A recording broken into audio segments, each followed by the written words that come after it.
इस कैमरे का फीड नहीं आ रहा नहीं जा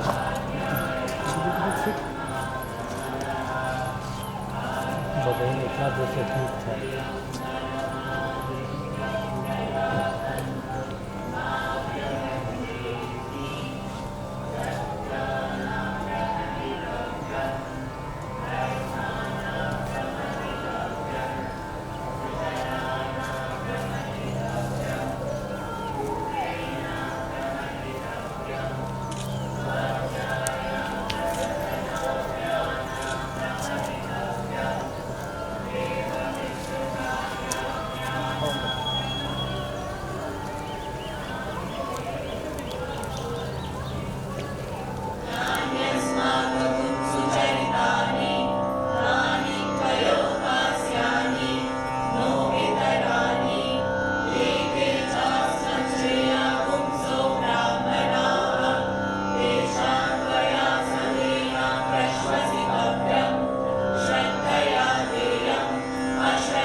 eminent DOG members of IIM Bodh Gaya, Shri Sandeep Ghosh and Shri L. Kumar, Dr. Vinita Sahai, Director IIM Bodh Gaya, faculty members, parents of the graduating batches, distinguished guests and media persons to the 4th Annual Convocation 2022 for the MBA batch 2020-2022 at Indian Institute of Management, Bodh Gaya.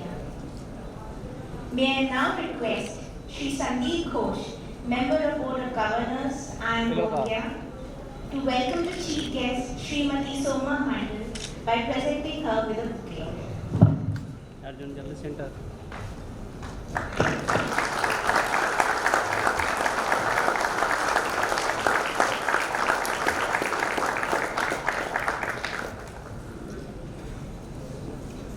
On behalf of IIM Bodh Gaya, may I now request C. Sandeep Ghosh, BOT member, IIM Bodh Gaya, to formally announce the opening of the convocation.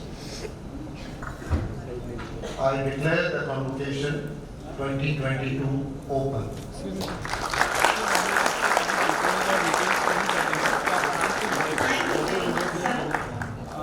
May I now request the Chief Guest, Srimati Soma Mondal, DOG members of IIM Bodh Gaya, Shri Sandeep Ghosh, Shri L. Kumar, and Dr. Vinita Sahai, Director of IIM Bodh Gaya, to kindly light the Congress lamp to mark your speech beginning of the convocation. इनको दिखाइए अपना पटाख से पहले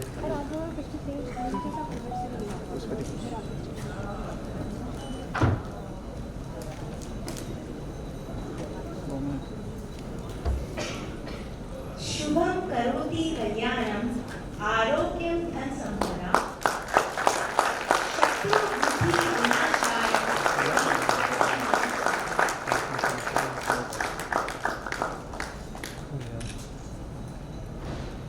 I salute the Supreme, who light of that lamp and brings auspiciousness, prosperity, knowledge, and abundance of wealth. Thank you very much, distinguished gentlemen and ladies, for lighting the lamp and formally inaugurating the convocation.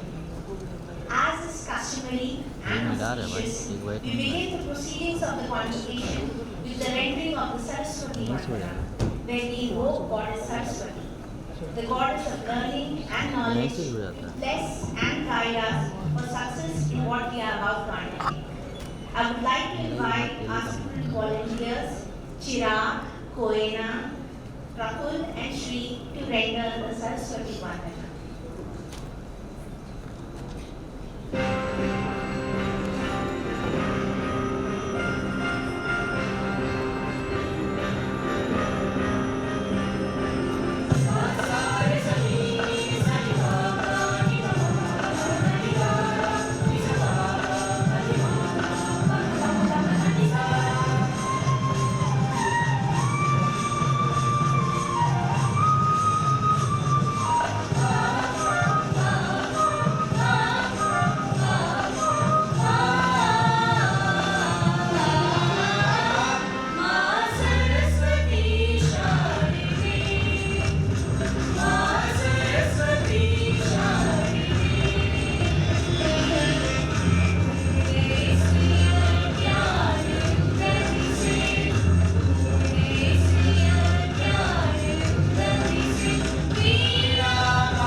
Screen ratio कटा हुआ है देखिए।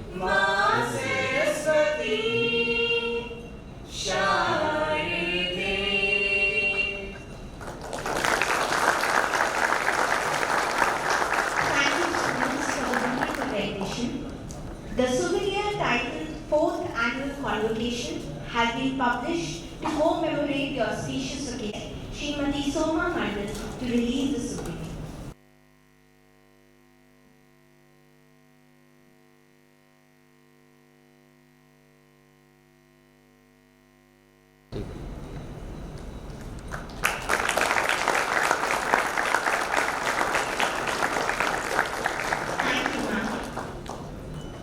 It is now my privilege to introduce Dr. Dr. Sahai, founder director of Indian Institute of Management, Bodh Gaya, is the second woman in the country to be appointed to head an IIM by the government of India.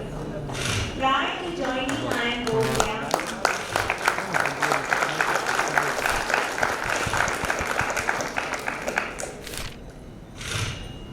as Chairperson International Relations, Chairperson Doctoral Program, and Chairperson Students Affairs.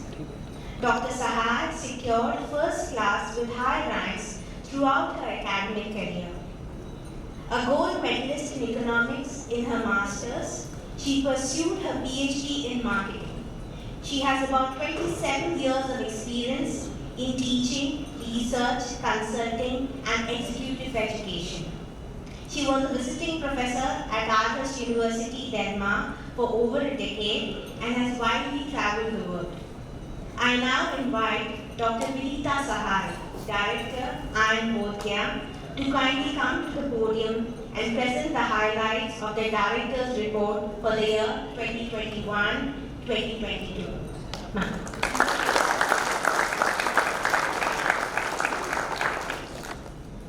Thank you. Respected Chairman, Steel Authority of India Limited, Srimati Soma Mondal, esteemed BOG members, Mr. Sandeep Ghosh and Shri Ram Kumar, distinguished guests, parents, media people, and my very own dear students. Very warm good evening to each one of you. Indeed, it's a pleasure and privilege not just to welcome, but also to present the annual report for the Institute, Indian Institute of Management, IIM Bodh Gaya. In this fourth annual convocation, I take this opportunity to express my heartfelt gratitude to Srimati Soma Mondal, who has kindly consented to be with us as a chief guest. I remember a couple of years back, we were together at the jury. Even at that time, I was deeply impressed by her business acumen and her leadership skills. There was a very instant connect. So this year, I think all that I did is I picked up the phone and 3 sentences. So, ma'am, I want you for my students, and it was done. Those 3 sentences also told me what a clarity of purpose, what clarity of thought.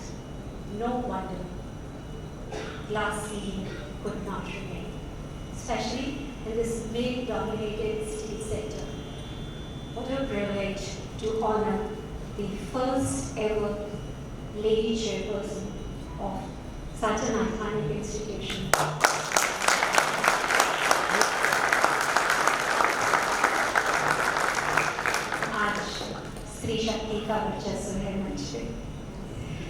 Yes, also I take this privilege to welcome 2 of my very, very esteemed and dear board members. And I've deliberately chosen the word dear because they are the ones who have contributed the most to the growth of this new campus. We have been really tough on them. Anytime, every time, I have been demanding their time, their effort, and they have always obliged. So many times, we have not been even very planned in our efforts, but they have always been so relenting, so encouraging, such keen sense of interest and encouragement which we have received. We are indebted to both of you. The campus would always remain indebted. Of course, I also take this privilege to welcome some of the very distinguished guests which have made to this event. Now I take it a privilege to present to you what we have been able to do in last 1 year. In last 1 year, in fact, going with the same thread which we picked up, that we said that there is so much of Sri Shakti on campus. I still remember in 2018, the day is also very stark in my memory. 2018 summertime, the girl had come with her parents right up from Uttarakhand, Himalayas. Her father was filling up the form and he casually asked me, how many girls are there on campus? Fearfully, I mentioned, sir, bas aap hi hai. Because she was the first girl child, the girl student that we were about to get. I distinctly remember he got up and it took us 4.5 hours of constant counseling along with some of the students who were from Uttarakhand. We tried convincing them that how the space was safe. That one girl led to 3 girls and then to 66. So that is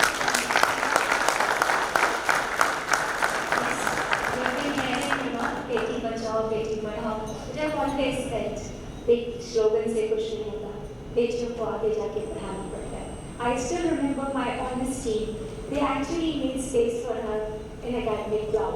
One of my colleagues actually became a resident employee, and that's how the journey started.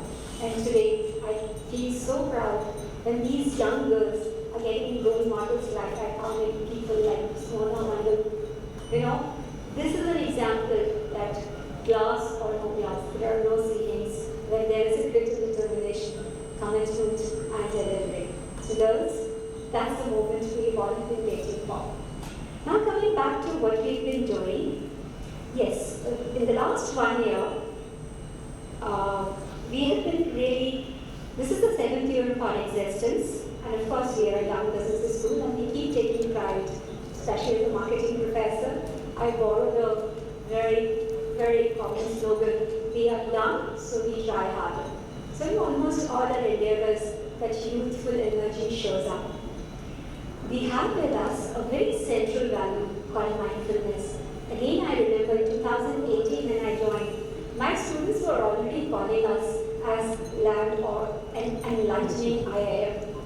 I was not too sure whether it was, I always said that it was a little too premature for us to call us enlightening IIM. Yes, there is a legacy, we are in the land of enlightenment, but were we really doing anything which can claim that we are an enlightening IIM? 5 years down the line, we feel yes. We have embraced mindfulness as our core value. We have decided that the vision of the institution is to be creating leaders who are socially responsible and mindful. And see, Corona and the chaos which followed actually made it the most pertinent.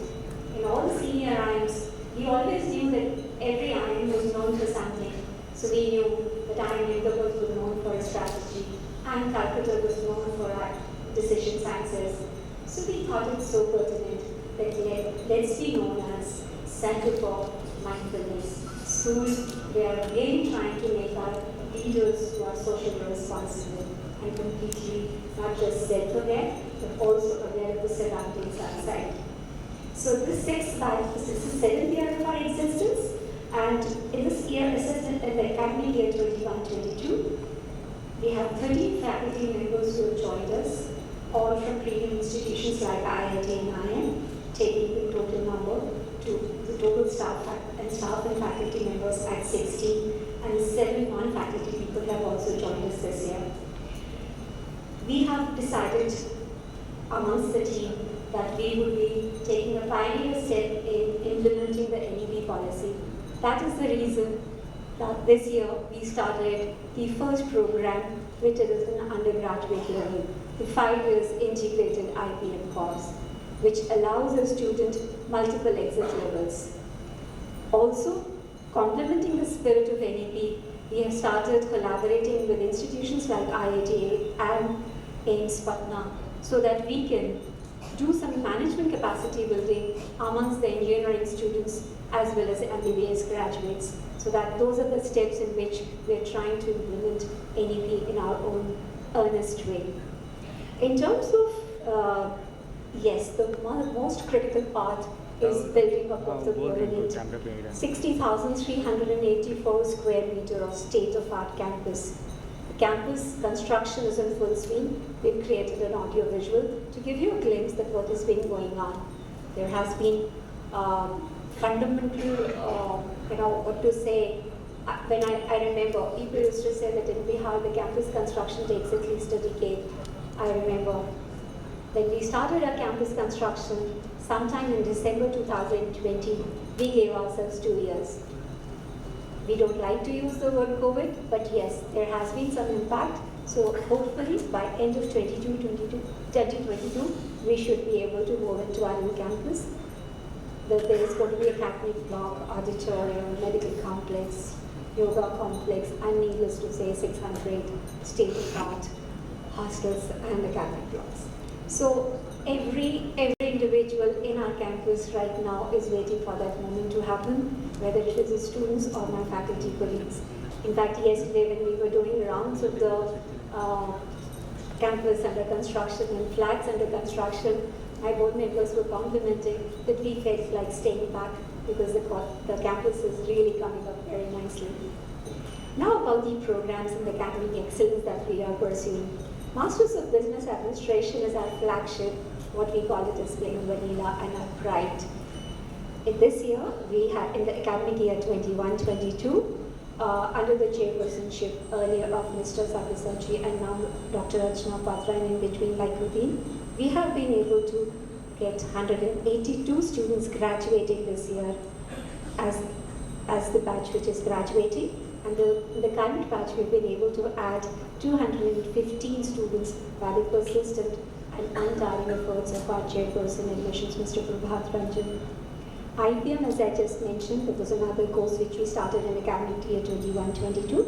Honorable Minister of State for Education, Government of India, Dr. Subhash Sarkar inaugurated the program on 5th October 2021, and with a talent pool of about 66 students, out of which 21 are girls. Professor Ravish and his team are doing fundamentally very robust work with them. We are trying to make it a very liberal course with all kinds of discipline interspersed with COVID management disciplines. They are doing dramatics, they are doing yoga, they are doing music, they are doing psychology, and they are doing mindfulness and all kinds of life-related skills. We are very happy the way IPM battle is shaping up, and in times to come, I'm very sure that industry would recognize what great effort has been happening with this program at our campus. In terms of impactful research, our PhD program, which we started last year, is further gaining strength with our research chair and PhD chair. This year, we got 5 scholars in all, 2 in human resources, 1 in finance and 1 in operations and economics. We are very liberal in giving them stipend ranging from 32,000 to 39,000 with a liberal international conference and travel support. Presently, we have 7 scholars on campus. In terms of faculty research, this is one thing which I totally take pride of. Our faculty members are recognized for their contribution to education, research, and national development. They have been instrumental in strengthening the scholastic and research environment. Our talented faculty members have published 29 research papers in high-quality listed journals, 5 A stars, 7 A's, and 15 B categories, and 2 case studies. This year, we are expecting much more under Professor Trivari's leadership. In terms of international relations, this is one arena which we take a lot of pride of. In the past academic year, our international collaboration team led by Medha Srivastava could take the numbers to 22, with 5 more international agreements put in place. And mostly all these institutions are either triple crowned or at least AACSB accredited. I also take a lot of pride in declaring that we are really going very fast in our own accreditation journey with our ISO report to be submitted just around the corner. We're expecting our mentor visit in coming subsequent week. Additionally, our students also created lots of opportunities to participate in student exchanges. The current 6th batch, the one which is graduating, some of the students are currently in France doing their student exchange program with ESC Clermont. And we also have added 5 international students from the neighboring countries, Nepal, Bangladesh, Afghanistan, under Study of India program. This is again one thing we've taken very seriously.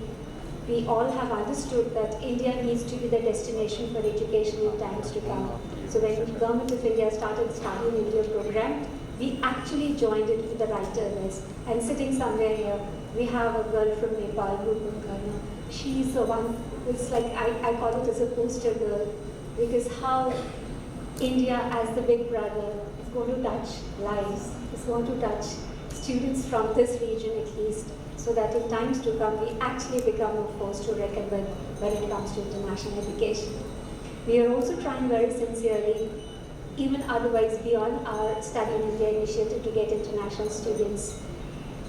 Besides that, one of our faculty colleagues for the last 2 years is already teaching at IIM Germany, and this year we expect many more faculty colleagues to get opportunity to teach abroad.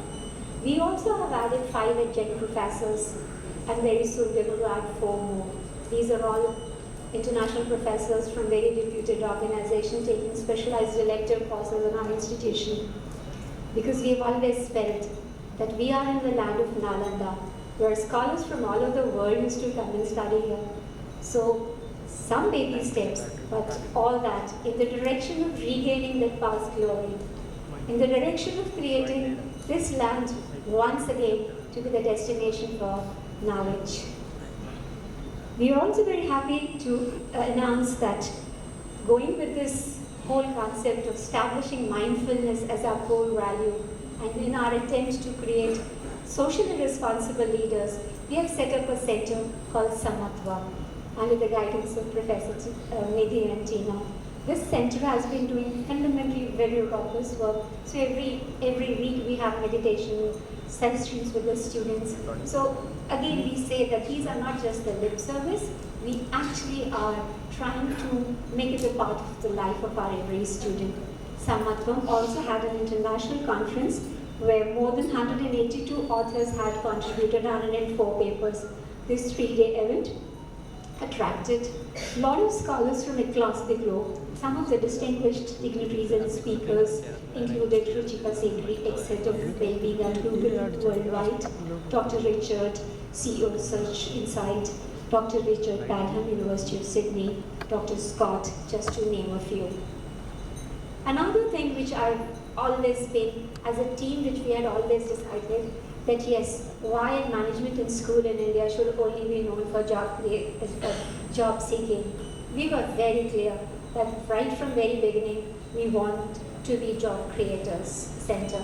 And I'm very glad that this year our IIM instituted their first ever Section 8 company. And with a lot of love, we call it Inspire. The name itself says incubation support for promotion of innovation, research and entrepreneurship. IIM under Shri Vidya and Amresh is going great guns.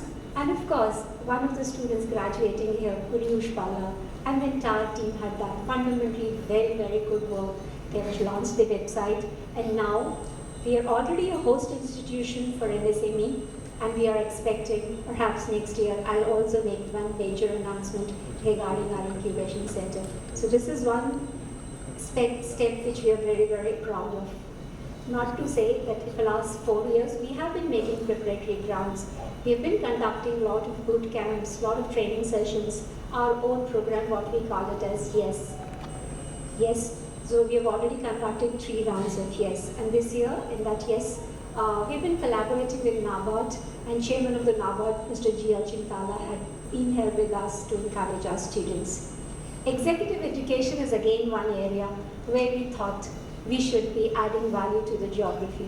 In fact, the whole purpose why IIMs are established in every nook and corner of the country is this only, that we should be contributing to the management capacity building in different industries and departments of government and private sector. So this year we started in our writer list. Till last year we were doing something called Tech programs. We were helping the professors from engineering college become better teachers and better management professionals. This year, we signed an MOU with SHS, Society of Healthcare in Bihar, Healthcare Society, and we've already done 3 rounds of trainings with all ranks, right from CMO to BADUMs. We've been trying to help them become better managers, because healthcare is again one sector we are very passionate about. So in times to come, we expect IIM Bodh Gaya would become a center for what we call it as well-being, both mental well-being and physical well-being. So in that direction, we have already started working. Professor Lakruddin and Professor Amit Srivastava also have been working to get what we call it as online education system rolling. We have already signed up with the best edtech company in the country, Times, and we are rolling out very soon 4 of our own programs, followed by 4 more. So that's the way we plan to go in terms of our management development program. Now comes the P, the most important P of a business school called placements. Despite the threat which was posed by a pandemic, we witnessed a very resilient placement season in academic year 21-22 under the guidance of Professor Mohapatra and Professor Tina. 56 renowned recruiters extended 210 offers across various domains and businesses with an average salary of rupees 12.36 lakh per annum CTC and the highest package of 30.5 lakhs per annum. This is 55% of the recruiters were large and multinational corporations and 18% were young startups. The significant recruiters included Morgan Stanley, Trails, Cognizant, Tiger Analytics, Accentures, Virtusa, Digit, Hindalco, Deloitte, McKinsey, just to name a few. We also completed our summer internship program for the MBA batch 2021-22 with 100% placement rate. We have successfully hosted over 38 companies for about 210 students, including big brands like Cognizant, Hindalco, Imami, Agrotech, Crystal, and other legacy brands like B&Y, Middle, Ultratech, GeoGrid, TVS, just to name a few. The average stipend for the year 21-22 was rupees 71,000 with a maximum stipend of rupees 2 lakhs. The Alumni Relation Committee of IIM Bodh Gaya aims to foster and maintain long-standing, mutually beneficial relationships with our alumnus. Now that we are almost 7th year into our existence, in the academic year 21-22, Alumni Relation Committee have conducted lots of programs, including Alumni Meet on 8th May, and several other programs, including alumnus talks and their signature, our flagship event called Anthem 2.0. The Institute is also committed to the idea of digital India. Presently, our Learning Resource Center, under the very able guidance of Professor P.M. Gupta, has access to about 150,000 e-books, 50,000 plus e-journals, 5,000 plus e-magazines and e-newspapers, and we really want to become the best digital resource in the region. And that way we are very clear that we just don't want to keep the resources to ourselves. We have always been inviting everybody in the region that these are the resources we have created and we are ready to share with everybody. Needless to say, it's all automated, COPA and all other things are in place. Lots of initiatives to connect with the industry and academia. Many guest lectures, leading entrepreneurs have been coming to campus. Academic thinkers and industry practitioners have been visiting us. Some of the names would include, and of course the leaders as well. Dr. Rajkumar Ranjan Singh, Honorable Minister of State for External Affairs and Education, was there with us. Dr. Subhash Sarkar, again Honorable Minister of State for Education, Government of India, was there with us. Just to name a few. Our students also tried to create another new image of Bihar in the minds of people. They created a documentary called Bihar in Culture, and of course ACS of the Bihar Education Department, he was here along with Mayank, Magar Commissioner, to encourage our students with this PR activity. Our PR club has been doing very good work under the guidance of Professor Manas Vidya. Our students continue to raise the Institute flag high by participating in many accolades in various national and international competitions and events led by Professor Banerjee. A lot of them are there, the list is too long, so let me skip it. Now, of course, one of my most favorite part of every convocation. Every convocation, I actually make time to come and congratulate the parents. Actually, this is a very, very special day for each one of you. It's a culmination of that long journey of care and of sacrifices that you've made. Now, with all my humility, I wish to congratulate all of you, the parents of this graduating batch. Bask in the glory for a job that you've done so well. You know, very rarely, this is one of the longest and the most challenging thing, and yet we never get to hear that we have done a job well done. So let me tell to each parent that you've done a great job of raising such I'm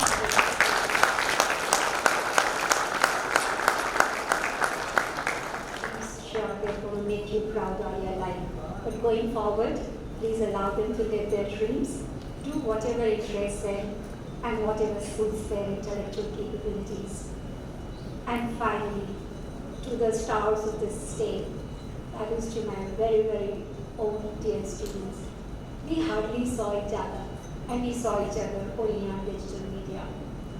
But what an incredible group of students that you are. No doubt about it. So let's give up you a big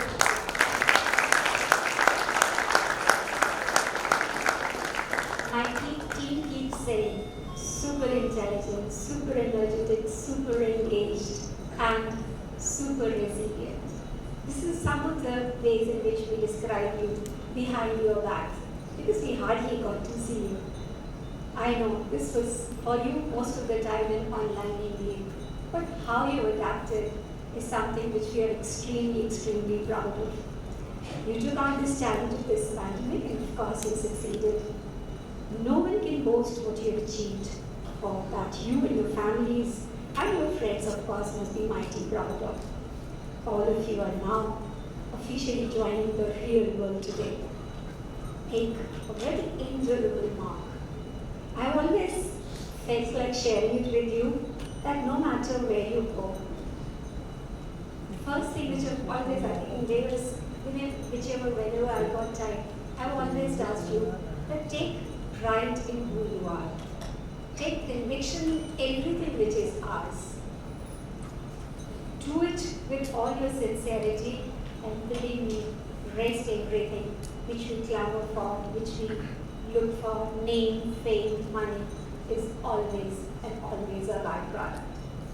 So, what you do, just continue to do. I know, in India, the competition starts very young. There's a competition even to get into kindergarten, and then of course the 10th and the 12th and the engineering entrance, and finally you beg the cat, as they say proverbially.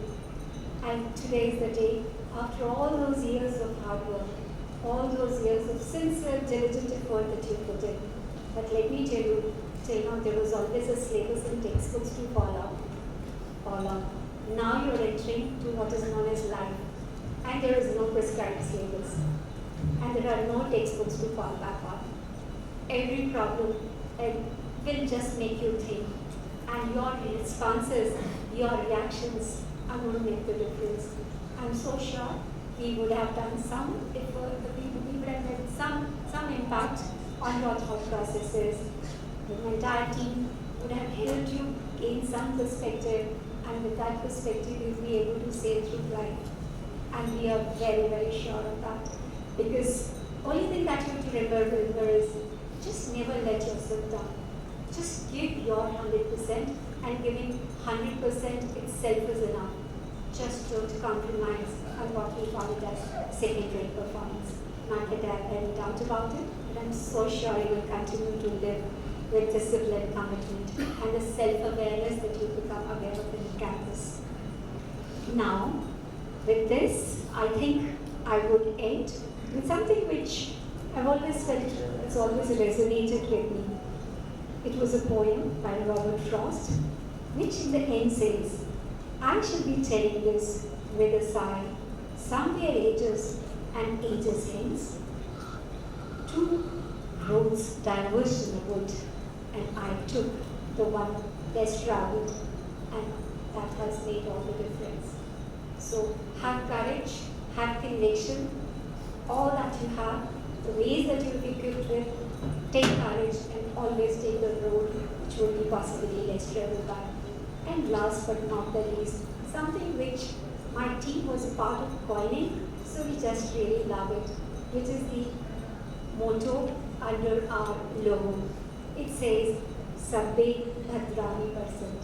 It's in Pali language, And it translates into let all be.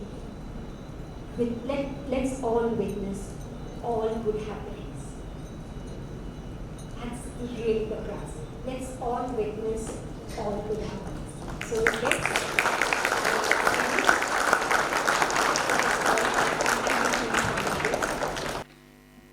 Thank you very much, ma'am, for presenting the report. Now, we would like to present a few glimpses of our upcoming campus. It was envisioned by our esteemed chairperson, BOG, Shri Uday Kotak, and we feel privileged to give a shape to his vision.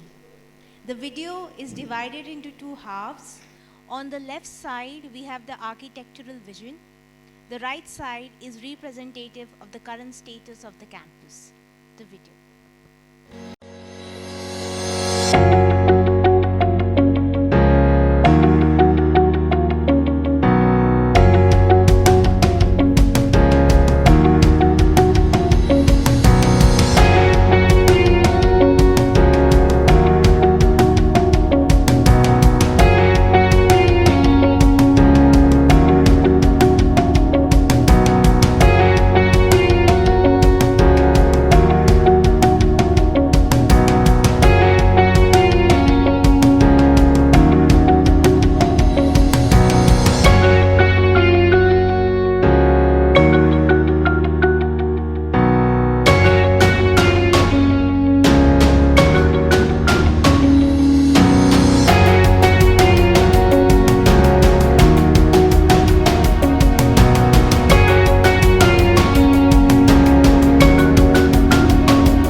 I know I'm breaking the protocol, but may I request our CPWD to come forward because he's the man who's creating the campus for us.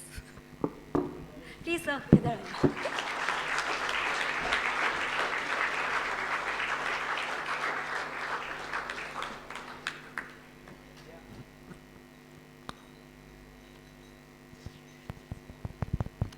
Ladies and gentlemen, it is my honor to introduce the Member of Board of Governors, Shri Sandeep Ghosh.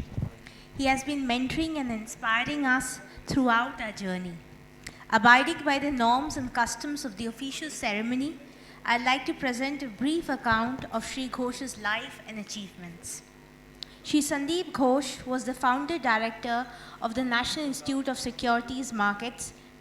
During his tenure, he provided strategic leadership to NISM's 6 schools of excellence engaged in securities education, research, certification of market intermediaries, corporate governance, investor education, and financial literacy. He has also set up the National Center for Financial Education for spreading financial awareness, inclusion, and literacy. Prior to taking over as director of NISM, Shri Sandeep Ghosh was the head of human resources in the Reserve Bank of India. A central banker by profession, he was chief of staff and advisor to 3 successive RBI governors. He was the principal of Bankers Training College, Mumbai, now known as the Center for Advanced Financial Research and Learning, where he was responsible for grooming and capacity building of the top management of the commercial banks in India. He has also served as the principal of College of Agricultural Banking, Pune, and as the regional director of the RBI, Delhi.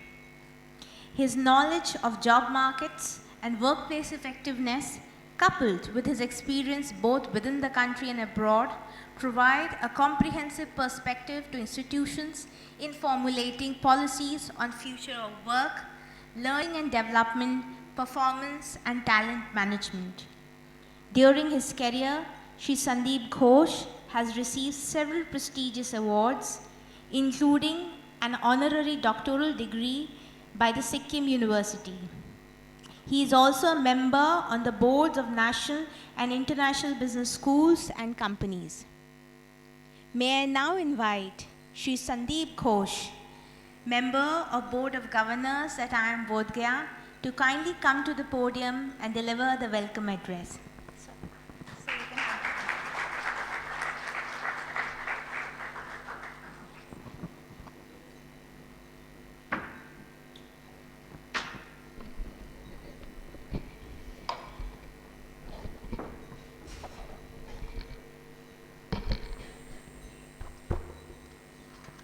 Let me at the outset, on behalf of the Board of Governors of the Indian Institute of Management, Bodh Gaya, warmly welcome our chief guest, Srimati Soma Mondal, Chairperson of SAIL, for gracing this occasion at our request. I also want to congratulate Dr. Sahai, the director of the Institute, of the founder director of the Institute. I've been associated with the Institute for the last 3 years now, and she has been here for 4 years. And we have seen each and every day a major change happening in the growth of the institution. I take this occasion also to welcome my colleague on the board, Sri Ram Kumar, and all the distinguished guests, students, parents, teachers, members of the press who have come to this 4th convocation of the Indian Institute of Management. Today, of course, is the day for the graduating students, the class of 22. A big congratulations to you for completing your program successfully and being placed in the best institutions across the country. I also want to congratulate their parents who have been looking forward to this time where whatever they have done in the process of grooming them to become what they have become has fructified into something which they had desired. I was telling Dr. Sahai that normally a convocation, the 2 speeches which are looked forward to is the director's report and the chief guest's address.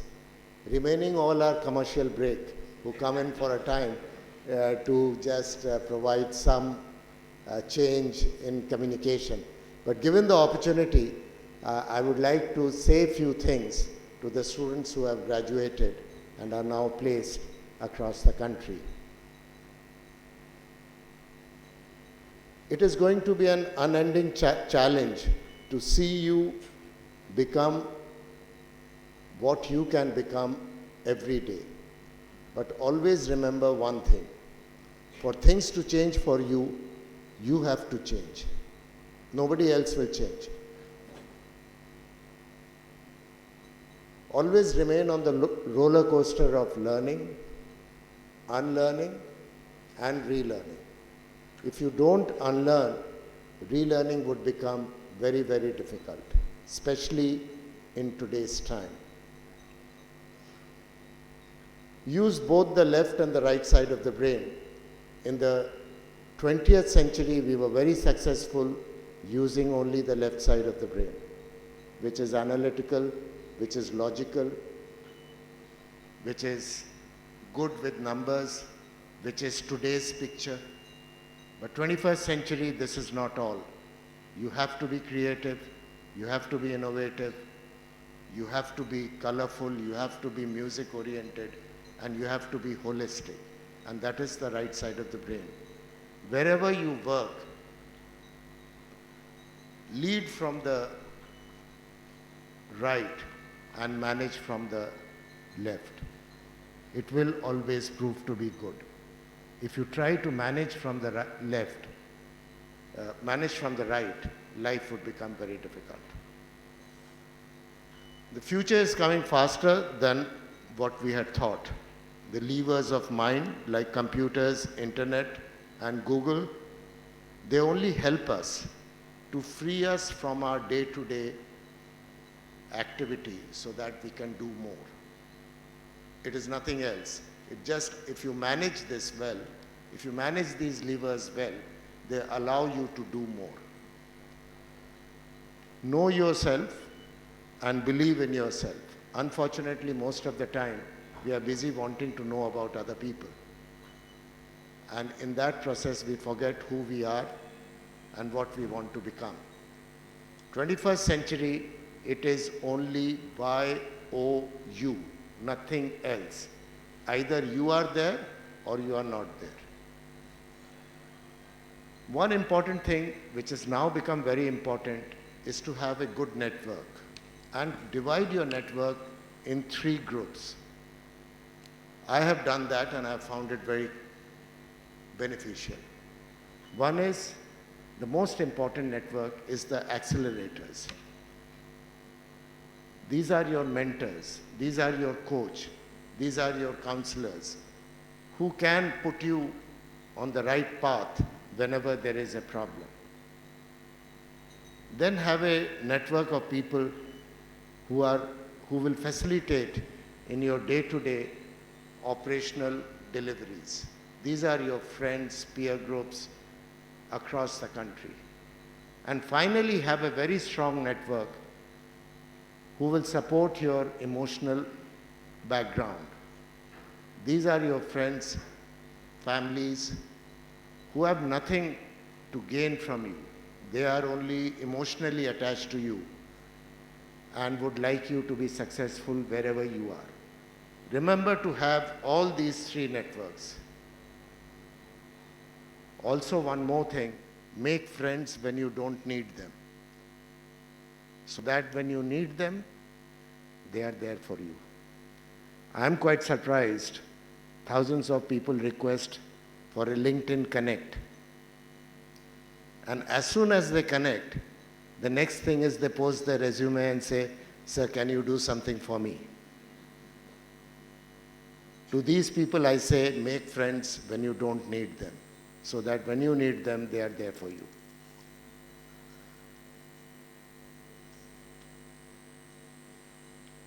Few last words. I told Ram Kumar that I'll speak less and he has to speak more. In life, we are actually jugglers. Whether we like it or not, we are juggling 5 balls at any point of time and trying to keep them afloat. These 5 balls are family, friends, passion, health, and work. Unfortunately, one of these balls is made of glass. All other are rubber balls. Howsoever expert we may be, they will drop once in a while. Fortunately, whenever the rubber balls drop, they bounce back. But one of these balls, which is the glass ball, whenever it drops, it creates a dent in your life because they either crack or shatter. and take you back by those number of years which you had never imagined. It is very difficult to imagine which is your glass ball. But I can assure you, work is not one of them. So in the process of doing work, these glass balls also tell us that our life is actually bucketed into 20%. 20% work, 20% health, 20% friend, 20% family, and 20% passion. In this 20%, give 200%. But don't overshadow any of these, because that will affect you in the long run. I'm certain that your education at IIM Bodh Gaya has built a confidence, capacity, and determination that you will need in your journey ahead. The world needs leaders for society who take decisions based on data and reasons, who act boldly and who demonstrate compassion and inspire others. We hope you will be these leaders. Maintain the invaluable friendship and respect you have built with your classmates, professors, and instructors. They will continue to reward you with diverse perspective and wisdom. I wish you go confidently in the direction of your dream and live the life you have imagined. I wish you all the best in your future endeavors. Thank you.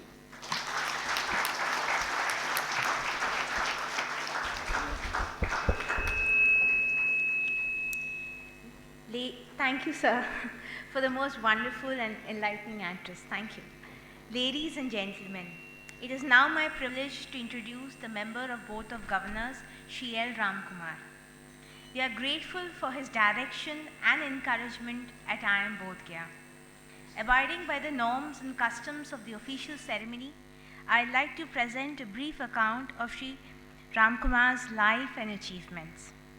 Shri L. Ramkumar is a BCom graduate from Loyola College, Chennai, and holds an MBA from Indian Institute of Management, Ahmedabad.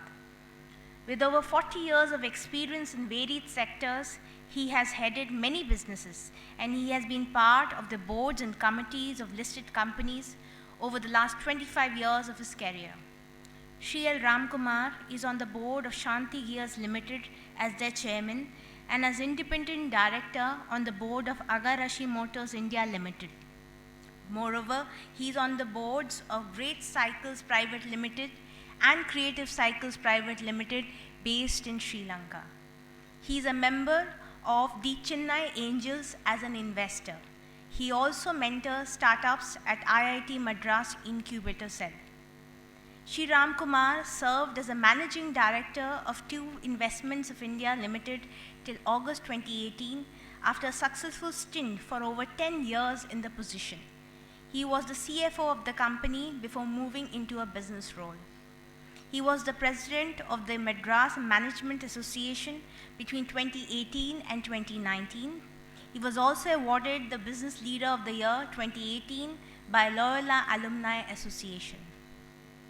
Shri Ramkumar's experience has been sectors such as bicycles, automobile tier 1 and 2 supplier, and industrial products. His contribution has been in the areas of financial turnaround, fundraising, investor relations, market share improvement, export growth, creating a customer-centric culture, setting up greenfield projects, mergers and acquisitions, development of leadership pipeline, innovative marketing strategies for the bicycle business, etc. He has played a key role in mentoring senior leadership as well. May I now invite Shri L. Ramkumar, member of Board of Governors at IIM Bodh Gaya, to kindly come to the podium and address the students.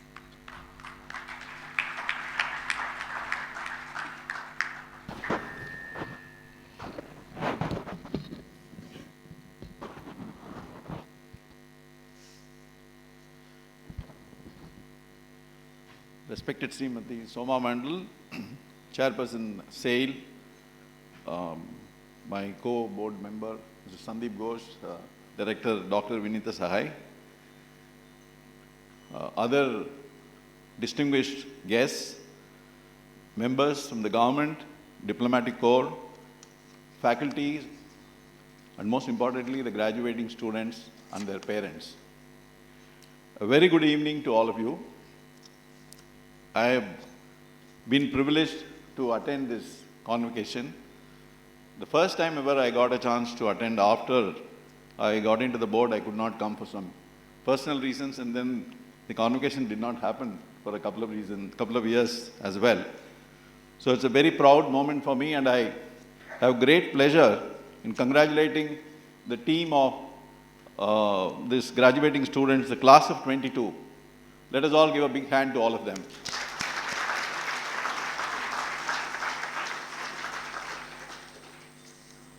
Now comes the real challenge.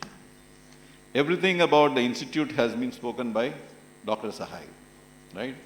Everything you guys should do has been told by Dr. Ghosh. Mr. Ghosh, Dr. Ghosh, he is understood today. But then what do? I said, let me use what he said. Let me use my right brain to say, to decide that I have to say something. Let me use my left brain to say, whatever I think I have learned during my career. Bulk of it is in the 20th century, but I've had the privilege of working for at least a decade or two in the 21st century as well. See, it's very interesting when the first time I was invited to join the board of IIM Bodh Gaya, I did not know where is Bodh Gaya, like most of you. I'm sure of the 182 students, how many did know when before coming on the map of India, where is Bodh Gaya? Then, of course, the chairman's office spoke to me, and then they said this whole thing is going to be different with the new Indian Institute of Management Act, etc. And then I agreed, and I must say, it has been my wonderful 3 years on the board, not only serving on the board, but also interacting with Dr. Sahai mainly and her team. So I have seen how this institution has been growing. So whenever I tell people, I am on the board of IIM Bodh Gaya, the first thing they say, where is it and how do you get there, etc., etc. Then they ask me, what exactly is your motivation to go all the way, to do all these things? So many of us, I think it applies to Mr. Ghosh and many of our board members, is we having gone through various institutions of excellence over a period of time, we think it's a golden opportunity to develop something new. Today we may be talking about many more IIMs which are ranked up there, but I think today I was discussing with some of the faculty members, the challengers bring more energy than the leaders. Because any leader in the industry, all of you must have studied in your various cases. The classic one is Hindustan Lever versus Nirma, etc., etc. It is very difficult for the leader to move the position because they're already up there, and many times they have a lot of problems of resources being committed and also the problems of incumbency. Today, as Dr. Ghosh was saying, the whole thing is different. Everything is digital. You can get many things done. You don't have to have a physical presence of teachers. You don't have to physically go and do something in order to gain experience. So in this world, the curriculum can be very, very different. You need not have the same curriculum, which the established players will find it very difficult. So the motivation for all of us in the board is to say that we have a golden opportunity to create something new and feel very proud that we could do a bit. Of course, it's an institution which may be there for 50 years, 100 years, but we have been there in the initial part of the period. So to that extent, we have been interacting with Dr. Sahai, not only on specific resolution-related matters, because the board's job is mainly to pass the resolution or reject the resolution, but I think we've had many offline discussions on the campus, on the faculty, on the content, even on what kind of courses should be there. We've also sent some very good visiting faculty. To that extent, we talk about Bihar being the seat of knowledge and also where Buddha got enlightenment. I thought a very small sapling was put here 7 years back. We see it growing, and I think it's getting its deep roots now. So in the last 3 years we've been here, the board has also been very enthusiastic in encouraging and going about this goal of Dr. Sahai to make it a globally acclaimed campus. It's easier to say global, but very difficult to attain and very difficult to maintain, even if you reach there. But I think every effort we make is really worth it. And I think when we look at the institution, it is three parts. It's the people who are running it, it's the faculty and the students. So I think there's been a continuous effort in improving the quality of everything. Like she was mentioning about the gender diversity, how it has substantially improved from virtually nothing. It would have been zero, but for the gentleman who agreed to admit one lady, one girl. But then 66, same thing we have seen in the faculty as well, right? Today I was asking how many faculty members or women here. It's a fairly good number, I think 20% or 25%. So there has been a lot of effort which is going on. And I must say, especially these 2 years have been very tough for everybody, whether it is faculty, students, parents. Parents would have a problem if the students went to the campus where they would have an issue of health, etc. But I must congratulate Dr. Sahai and the team for excellently maintaining the balance of the program schedule. They also started the IPM during this very difficult year, as well as ensuring the safety and good health of all concerned. And let's give a big hand to the team for this.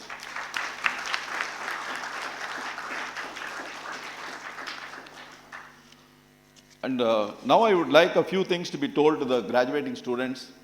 The 182 of you are really privileged because all of you know, your parents and everybody, the society knows. Compared to the aspirants ratio, aspirants to the applicants ratio, number of people aspiring to come to IIMs is very, very high. Percentage applying is very low because they can't afford or they're not qualified or they're not whatever. Then number of applicants to the number of people who get in is even lower, right? So you all are the cream of whatever is happening in this country and you're very, very privileged. To that extent, I think you're privileged and you have a responsibility as well. The curriculum here, is really developing you to be very responsible leaders. It is just not going and doing a job. But I think you are expected to be a leader. You need to impact the society, impact the organization you are working. So I was thinking, I was putting myself in your shoes when I graduated, what is it I imagined should be done and how exactly it panned out. Certain things only you could imagine, but certain things you have to learn as you go along. As Dr. Sahai was saying, every day is different. You need to learn. There is no book, there is no reference. So I just put on 6 things which I felt by and large are the guiding tips which would help anyone in their career. Assuming everybody is very, wants to do well in the career, all of us want to be talked about and reach the status, etc., etc. First thing, and all these things I'm sure it is taught in IIM Bodh Gaya and every other IIM, but when it comes to practice, we are taught so many things, we don't know what exactly we should, hang on to and then practice. First, I thought about the organization first. I think all of us feel very important, like somebody said, it's so difficult to today get into even pre-KG of some school. From there up to coming into IIM, everywhere it's a struggle. And there is a competition, there is a pride, and there is also a lot of heartburn, etc. But I think when it comes to an organization, when you get in, the organization is very important. You are selected there. Your career is there only if the organization is there. What I mean by this is we need to learn what is the context in which we are actually working. We could have some personal goals which can be met very quickly, but if we think that the organization is not going to benefit by this, we should have the courage to come off that or mention to somebody. I'm sure this is something which you will develop over a period of time. It doesn't come overnight, but if you applied your mind, definitely you will be reckoned and you will also be recognized by everybody saying that you have an organizational interest. Basically, I'm saying look at your career as a team sport, not an individual sport. Then I think, if your team wins, you win. But if you scored a century but your team lost by an innings or something like that, still it is a century, but it doesn't matter beyond the point. Next important thing I thought about was value creation. I think all of you know, in this century we talked about how we are all getting value from various people who give goods. What we buy today, there is no guarantee we'll buy the same products tomorrow because we think it doesn't give value. Somebody is giving a better value. So who is doing that value? Who is creating that value? It is the people behind. So if you are going to work in an organization, it could be a product, service, or whatever, I think you need to think value. You need to think how exactly your role is impacting the value. None of you are doing a job, but you're doing a role. So if you started thinking how you're creating value, and if you're continuously doing it, whether you're asked to do it or not, there are opportunities to create value. Sometimes you may not be told. I think then you are seen as being proactive. You are seen as a person who wants to take the organization forward, and hence you would get recognition. Third one is ethical practices. This is something which I think comes by environment or upbringing, etc. But still we have seen that those who wanted to be a fly-by-night operator or a quick buck, we know there are enough stories about that. So I would like to tell you that your career is a marathon, it's not a 100-meter dash. Don't judge every year, every month, every 6 months compared with your peers and others, which is natural, we will do. But so long as you're keeping a goal and you're at it in a particular way, success is definitely yours. Other thing I think Mr. Ghosh talked about quite a bit, updating yourself, how things are changing, how exactly, you can't be just static in what you do. The other important thing I have found is the work ethic. I think many of us think we are smart. This is one of the problems which has happened with the internet, Google, etc. Because Google offers width. I can tell you about something about everything, right? But something about everything everybody can do as well. Then how will you make money? How will you create value? So there has to be a certain depth. Unless there is a depth, there is really nothing you can add, nothing you can differentiate. To that extent, I think you must have a work ethic where, work ethic, I mean even simple things like punctuality, etiquette, and committing something and doing it, coming back to people, or when you're given a problem, getting into the depth, not quickly finishing and say, I'm the first to be doing this. So then you will be seen as a person. So people over a period of time would say, if I gave this particular assignment to this person, this will get done. I don't have to go and check again. Otherwise, some quick fix has been done and it backfires again. Lastly, I wanted to talk about the networking skill, which Mr. Ghosh put very nicely across in terms of the 3 types of networking we should do. But what I had in mind is that if you say that everything is changing and you need to be on the ball or you need to be anticipating, it is impossible for you to be dealing with one group of people to be knowing everything, right? Otherwise, what happens is many situations people are interacting mostly with their family, which there is a must and you don't have a choice. Otherwise, only with the colleagues, especially people who live in colonies and all that of companies. They don't have a perspective unless you make it a point, and I think I couldn't have said it better, saying make friends when you don't need, and they will be available to you when you really need them. So I would think that really these tips will make your personality strong, and these will help you to develop as a very strong professional. I think management is also a profession. In that sense, what is a profession? I mean, to me, a very simple example of a professional, easy to explain, is a doctor, right? You go to the doctor, if the doctor says, how rich are you? Or how much can you pay and then he says, what is the treatment? You're not going to call him a doctor, right? Similarly, a professional, a management professional also should have some ethics about a problem and a solution and a way to approach this. If you had that, finally, I think all the various assignments would come to you, the recognition would come to you. I also found this quote, which I read recently, very meaningful. This goes beyond management, money, and career. This is by My Life, My Purpose by Harold Kushner. Our souls are not hungry for fame, comfort, wealth, or power. Those rewards create almost as many problems as they solve. Our souls are hungry for meaning, for the sense that we have figured out how to live so that our lives matter. So the world will at least be a little bit different for having passed through it. So wish you all the best to make a difference. Thank you very much.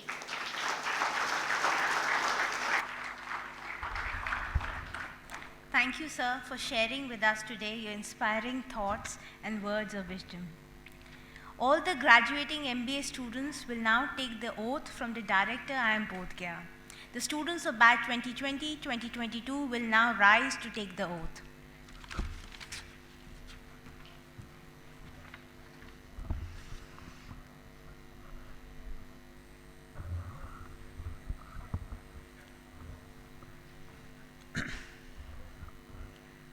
I, having qualified for Master of Business Administration, do solemnly take an oath that, to the best of my ability, knowledge, and judgment, I will duly and sincerely bring my organization to excellence with utmost satisfaction to all stakeholders, utilize all resources placed at my disposal to achieve sustainable development in accordance with the rule of law, uphold principles of business ethics, and practice tenets of good governance. Thank you. May you all prove worthy of being a true IIMian.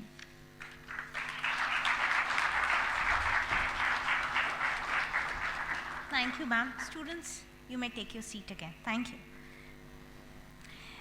May I now request the Chief Guest, Srimati Soma Mondal, BOG members of IIM Bodh Gaya, Shri Sandeep Ghosh, Shri L. Ramkumar, and the Director, Dr. Vinita Sahai, to hand out the medals to the rank holders of full-time Master of Business Administration program for the academic year 2020-2022 at IIM Bodh Gaya.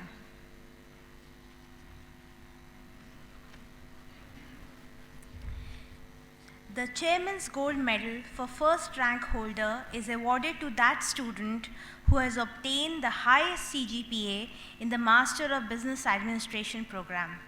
For the batch 2020-2022, the Chairman's Gold Medal goes to Ratnakaram Krishna Chaitanya.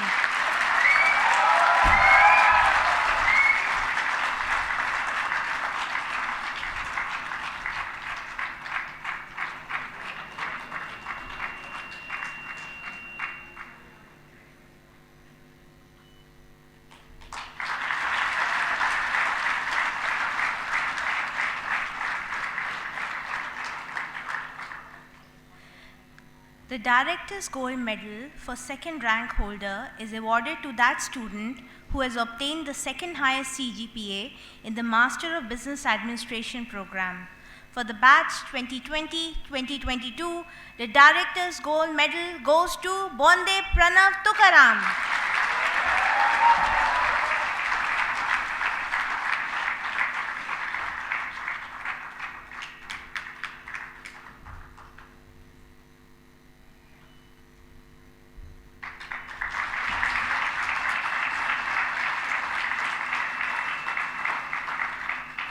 For the batch 2020-2022, the IIM Bodh Gaya Gold Medal for the Best Student Award based on academic performance and overall contribution in the program goes to Piyush Pallav.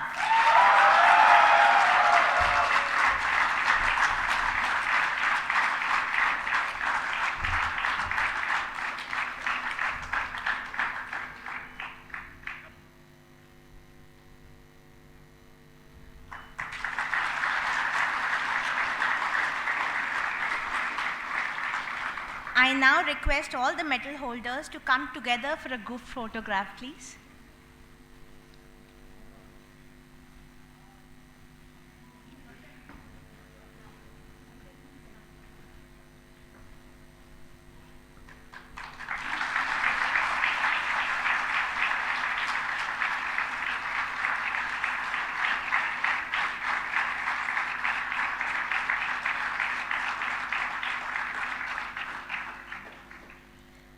Thank you for doing the honors, ladies and gentlemen. May I now request the Chief Guest, Srimati Soma Mondal, BOG members of IIM Bodh Gaya, Shri Sandeep Ghosh, Shri L. Ramkumar, and Dr. Vinita Sahai, Director IIM Bodh Gaya, to hand out the degrees to the students of the batch 2020-2022 of Master of Business Administration program. I also request our PGP Chairperson, Dr. Archana Patro, to come to the podium and present the students of batch 2020-2022 to the Member of Board of Governors of IIM Bodh Gaya, Shri Sandeep Ghosh, for admitting them to the Master of Business Administration program. All the students of batch 2020-2022 will now rise to take their degrees. All students, please rise.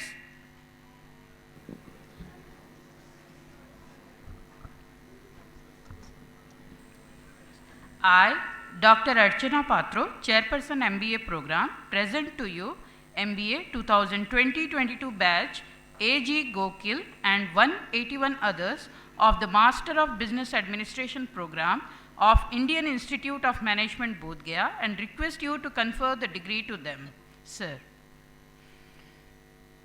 By virtue of the authority vested in me on behalf of the Chairman of the Board of Governors of the Institute, I confer on you the Master of Business Administration program of Indian Institute of Management Bodh Gaya, and I charge you that in your life, by words and deed, you prove yourself worthy of it. Thank you, sir. I am now announcing the names of the students of batch 2020-2022 at IIM Bodh Gaya. They are requested to come to the stage to receive their degrees. A.G. Gokil.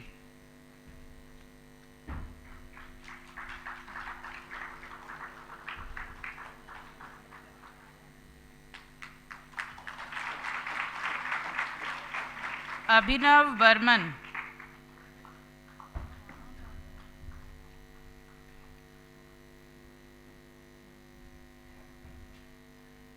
Abhinav Anand.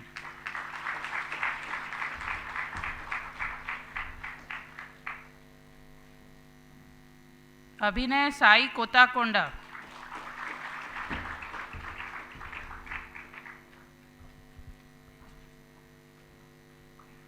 Adarsh Agrawal.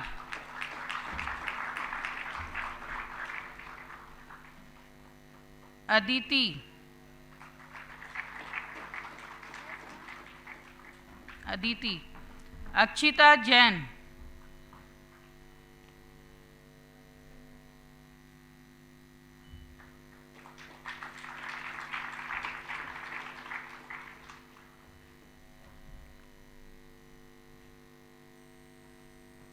Aniket Agrawal.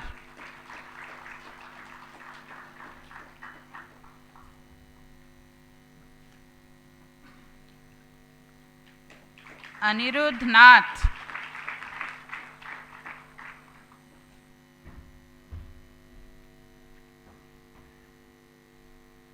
Anjani Raghuvanshi.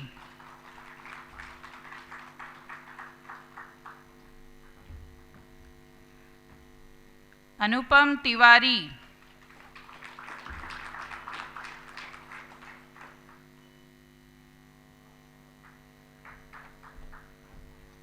Anushka Jain.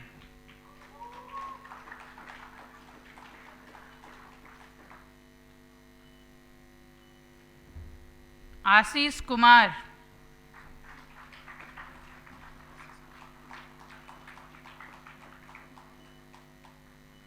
Ayushi San.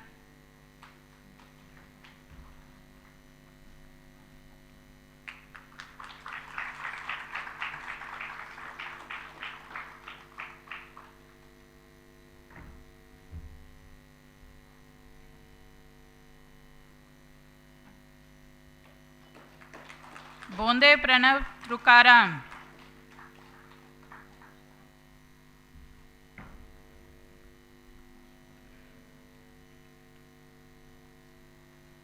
Chiti Meghna Rao.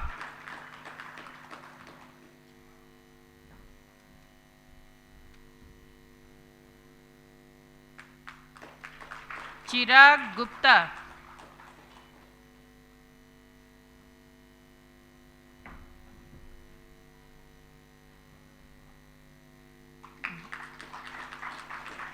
Devashish Guha.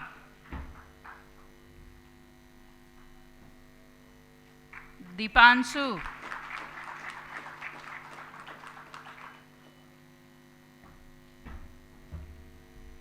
Deepika Gulati,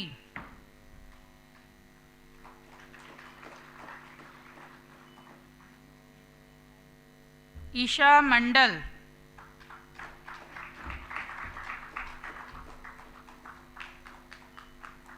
जी संदीप,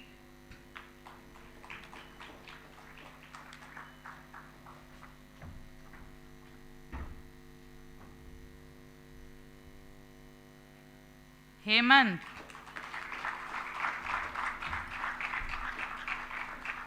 हिरेश कुमार,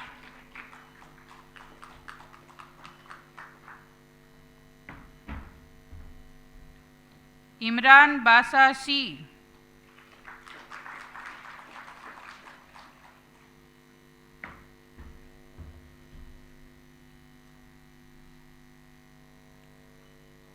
कल्लूरु प्रसन्न साई सूर्यनारायण,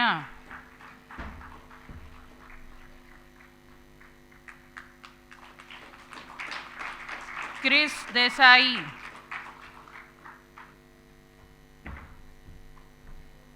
कुमार गौरव,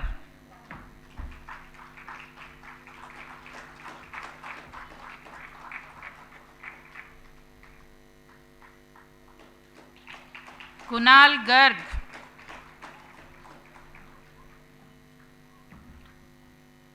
लग्नजिता दास,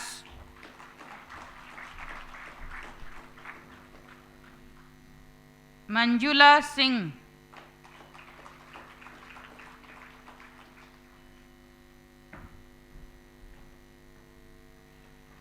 मोंट्रीना शर्मा,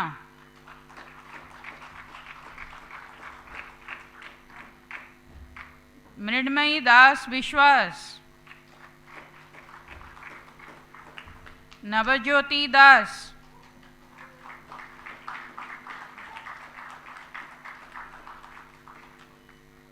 पल्ली कोविद,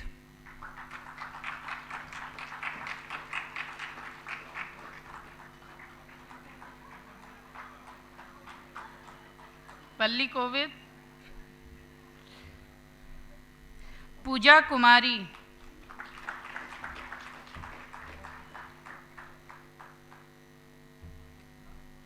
प्रभ सिमरन सिंह नरूला,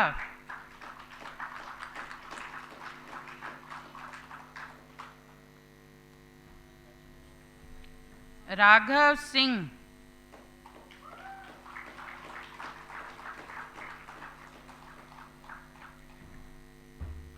राहुल ईश्वर सोनावने,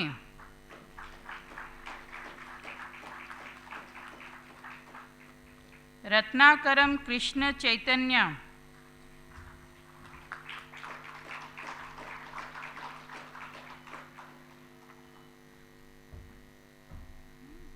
रिजू बर्मन,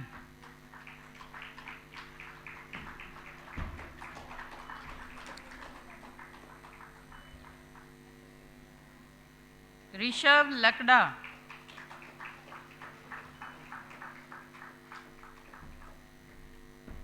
रुद्राक्षुला दिलीप कुमार,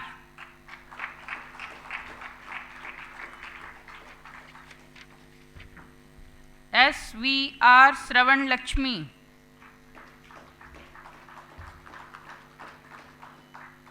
साकेत सुमन,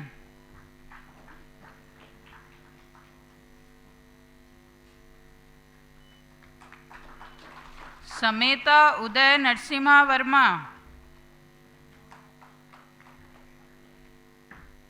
संचिता साहा,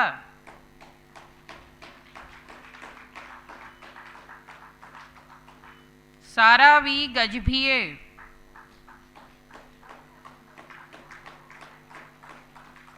सर्वोत्तम,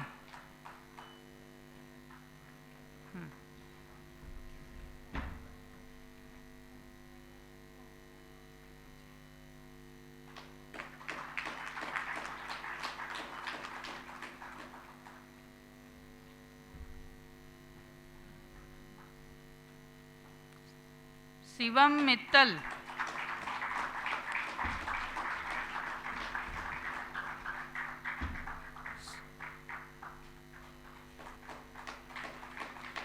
शोभना झा, सोमदेव विश्वास,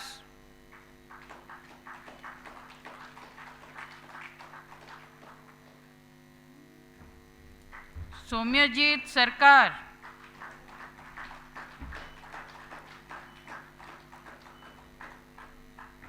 Shrilekha बुडिगिना,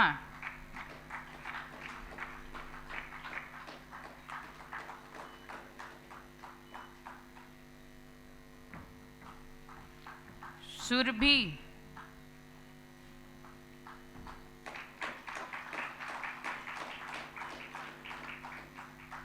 Ti. Mohammad Irfan,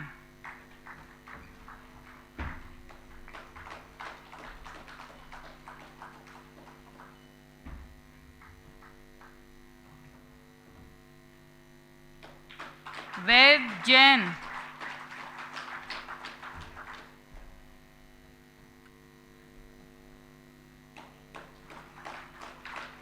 अभिषेक दत्तात्रेय चाबुक स्वर,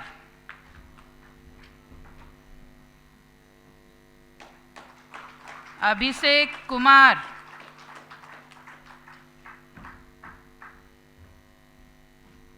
आकाश मालवीय,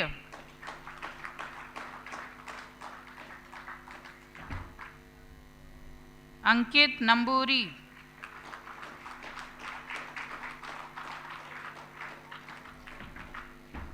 अनुज्ञा ध्यानी,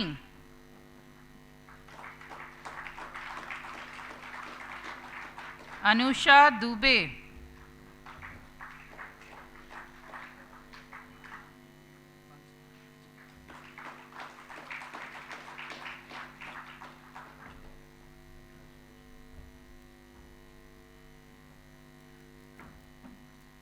अर्चित कचोरिया,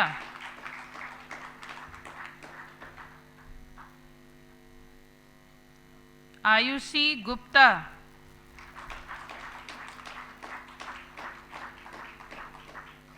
आयुषी मिश्रा,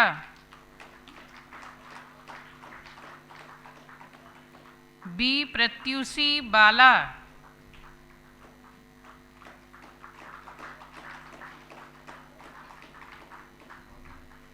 भारंबे कुशल सुनील,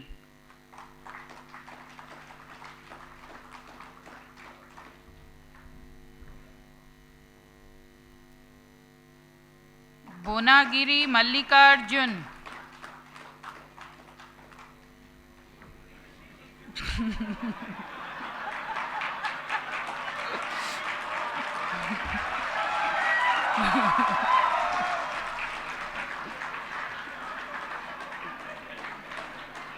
बोंथु निहारिका रेड्डी,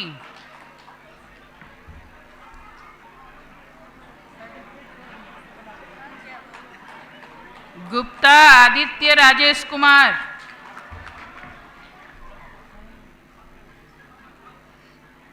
हार्दिक ओहरी, हिमांशु यादव,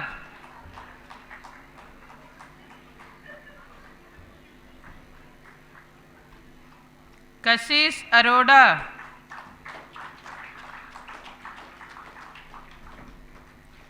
कोटा त्रिनयन शर्मा,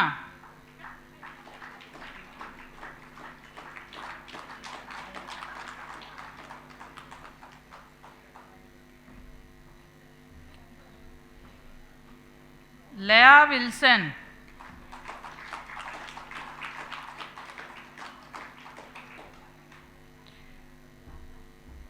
महेश कुमार वर्मा,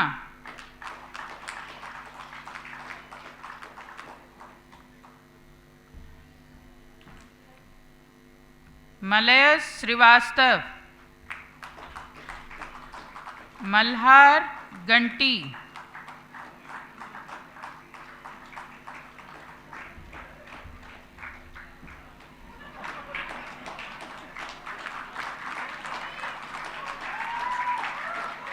मानसी सिंह,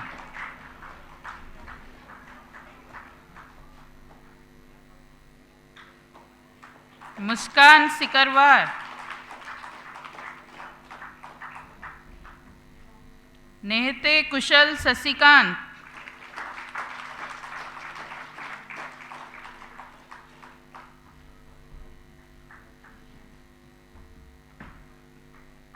ओंकार आष्टिकर,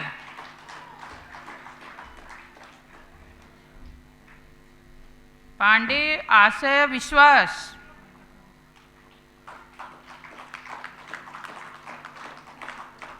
पारस जांगीड़,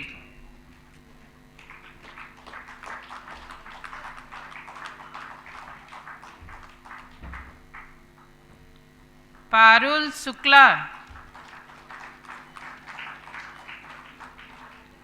पटेल पंकज गंगाराम,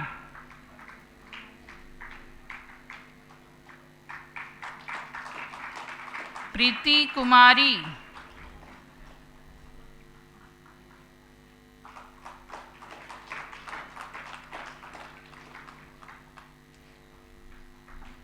प्रिया पारुल भगत,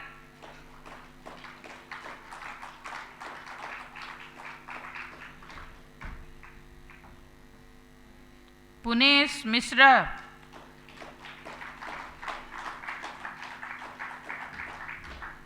ramie Harvey रिंथेइत्यांग,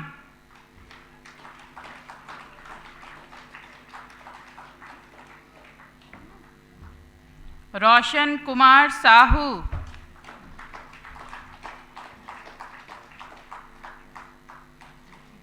रुचि शर्मा,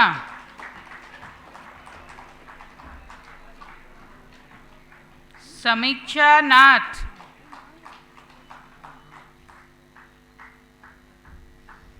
संकारपु निकिता,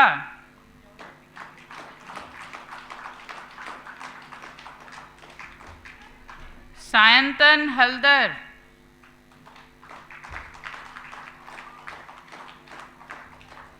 शाहनवाज मेवाती,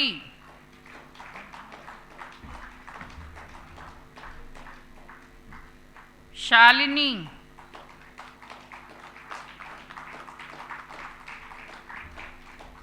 शाश्वत जैन,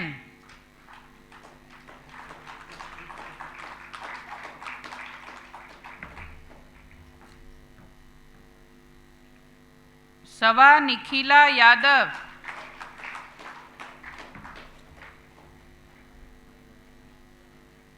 सौरभ सरकार,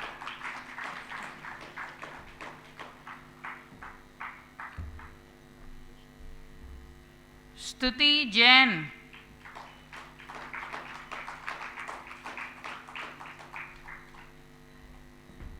स्वभिनव कुमार सिन्हा,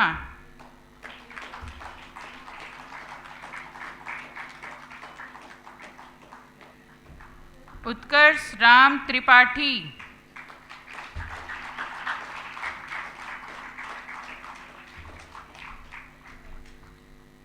वंकायलपति मुकुंद प्रिया,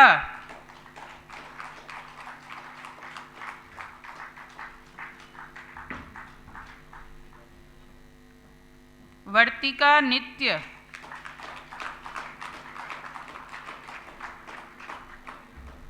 विशाल,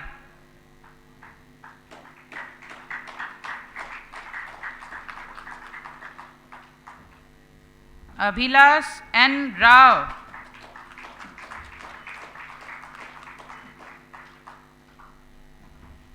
Adithyan R S,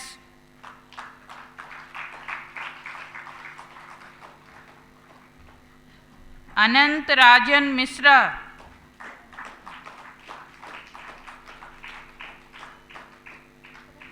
Anjali Bhatia,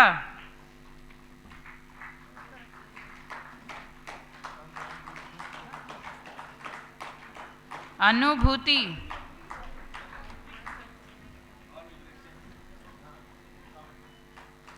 Ashutosh Rajoria,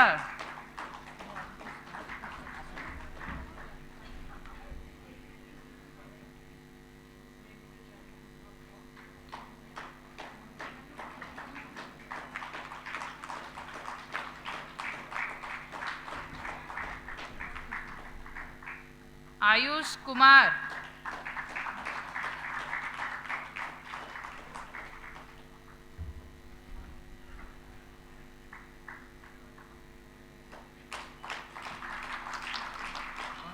Chirag Asija,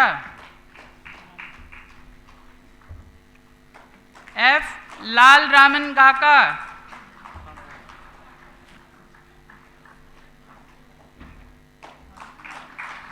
Faris Rahman MP,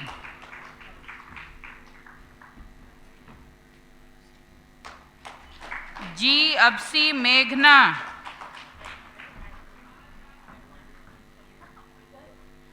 Harsul Agrawal,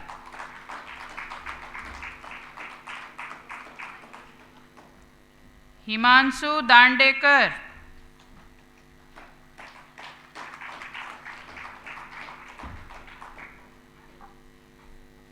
Khushbu,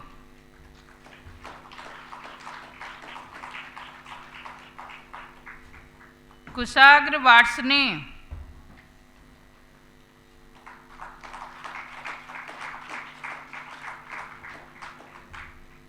Maheshwar Biswal,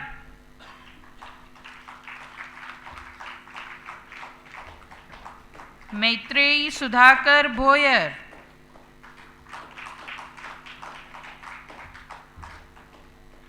Manas Oli,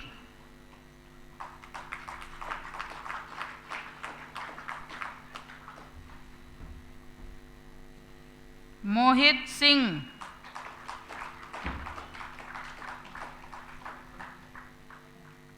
Mohna Bairagi,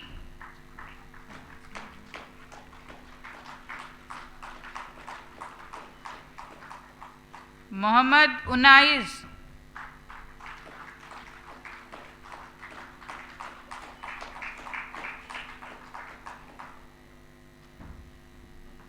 Nirmiti Bele,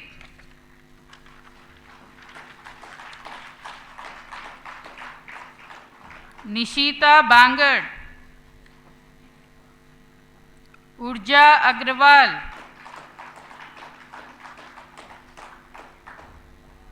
Patel Vikram Piraram,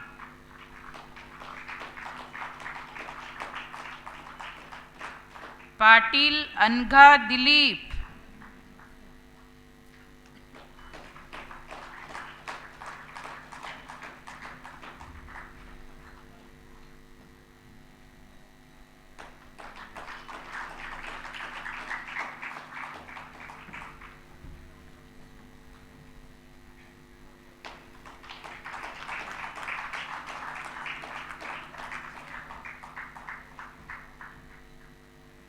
Patel, Piyush Pallav, Pooja Harjani,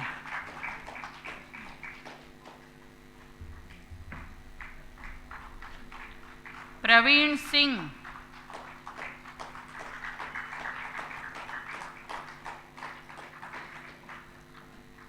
Priyanka Verma,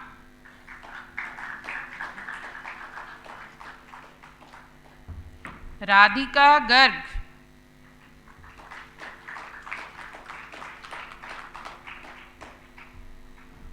Ridampal Singh,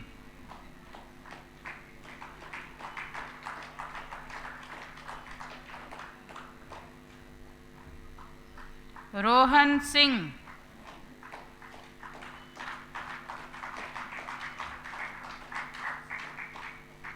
Sagar Siddharth Lavade,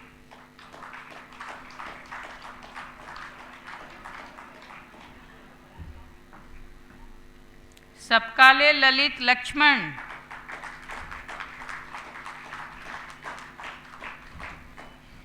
Sarthak Anupam,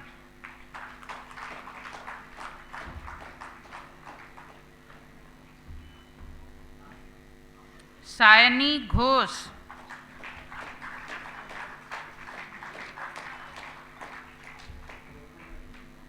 Subhangi Bhargav,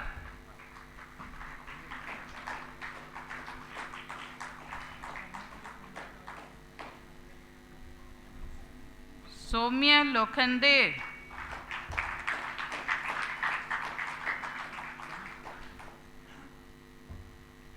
Subhas Godwin Panna,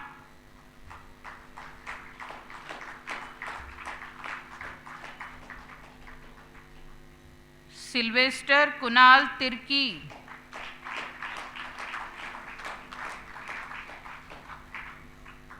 Uttara S.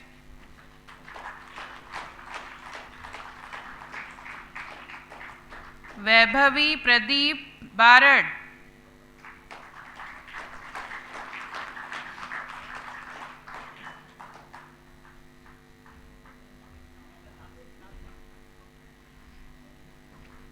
Vandana Kumari.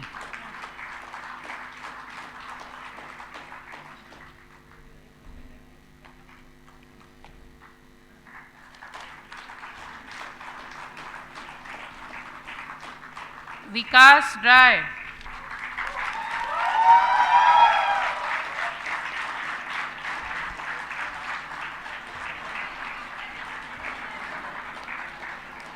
I am now announcing the names of the students of batch 2020-2022 at IIM Bodh Gaya who will receive their degrees in absentia.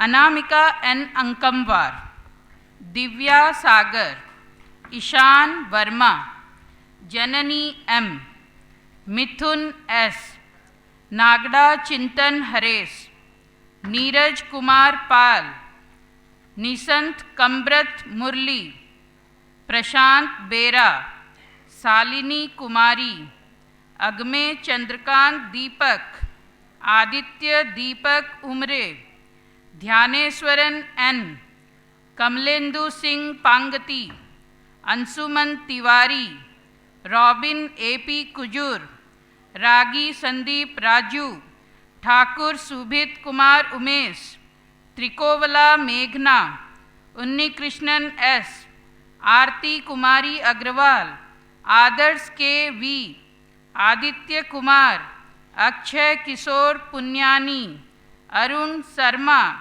Kumar Chiranjeevi, Shreya Doshi, Varalika, Rupam Kan, Swapnil Mishra. Thank you all and congratulations to all of you.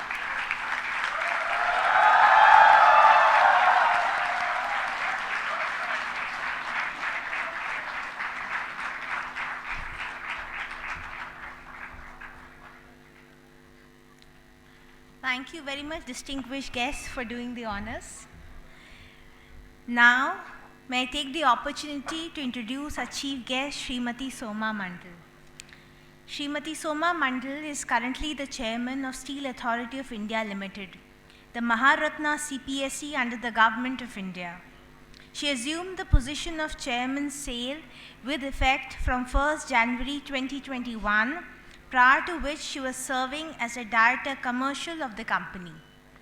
Srimati Soma Mondal has the dual distinction of being the first woman functional director and subsequently chairman of SAIL. A graduate in electrical engineering from National Institute of Technology, Rourkela in 1984, she has over 35 years of experience in the metal industry. She commenced her career as a graduate engineer trainee at NALCO and rose through the ranks to take over the mantle of Director Commercial at NALCO in the year 2014. After joining SAIL in March 2017 as Director Commercial, she spearheaded the implementation of the marketing strategies emerging from the comprehensive turnaround roadmap for the company, which saw SAIL increasing its sales and expanding its market reach progressively year on year. She took over as chairman of SAIL on 1st January 2021, being the first woman chairperson of any Maharatna company and possibly the first professional woman to head a top 25 steel company in the world. It was a momentous moment or a glass ceiling moment for all women professionals in the country. During the last 15 months, she has extensively worked with the production units to improve the techno-economic parameters, better prepared burden, efficient mining operations, adoption of new technology, digital interventions, Industry 4.0, to name a few. This has led to significant improvement in physical and financial performance of the company. During the just concluded financial year, SAIL has achieved its best ever physical and financial performance. Currently, she is the chairperson of Standing Committee on Public Enterprises, an association of public sector enterprises. She is also the chairman of FICCI Committee on Steel. She loves nature, travel and music. May I now invite Srimati Soma Mondal to kindly come to the podium and address the students graduating at IIM Bodh Gaya Convocation 2022 with her convocation address. Let's welcome her with a warm round of applause, ladies and gentlemen.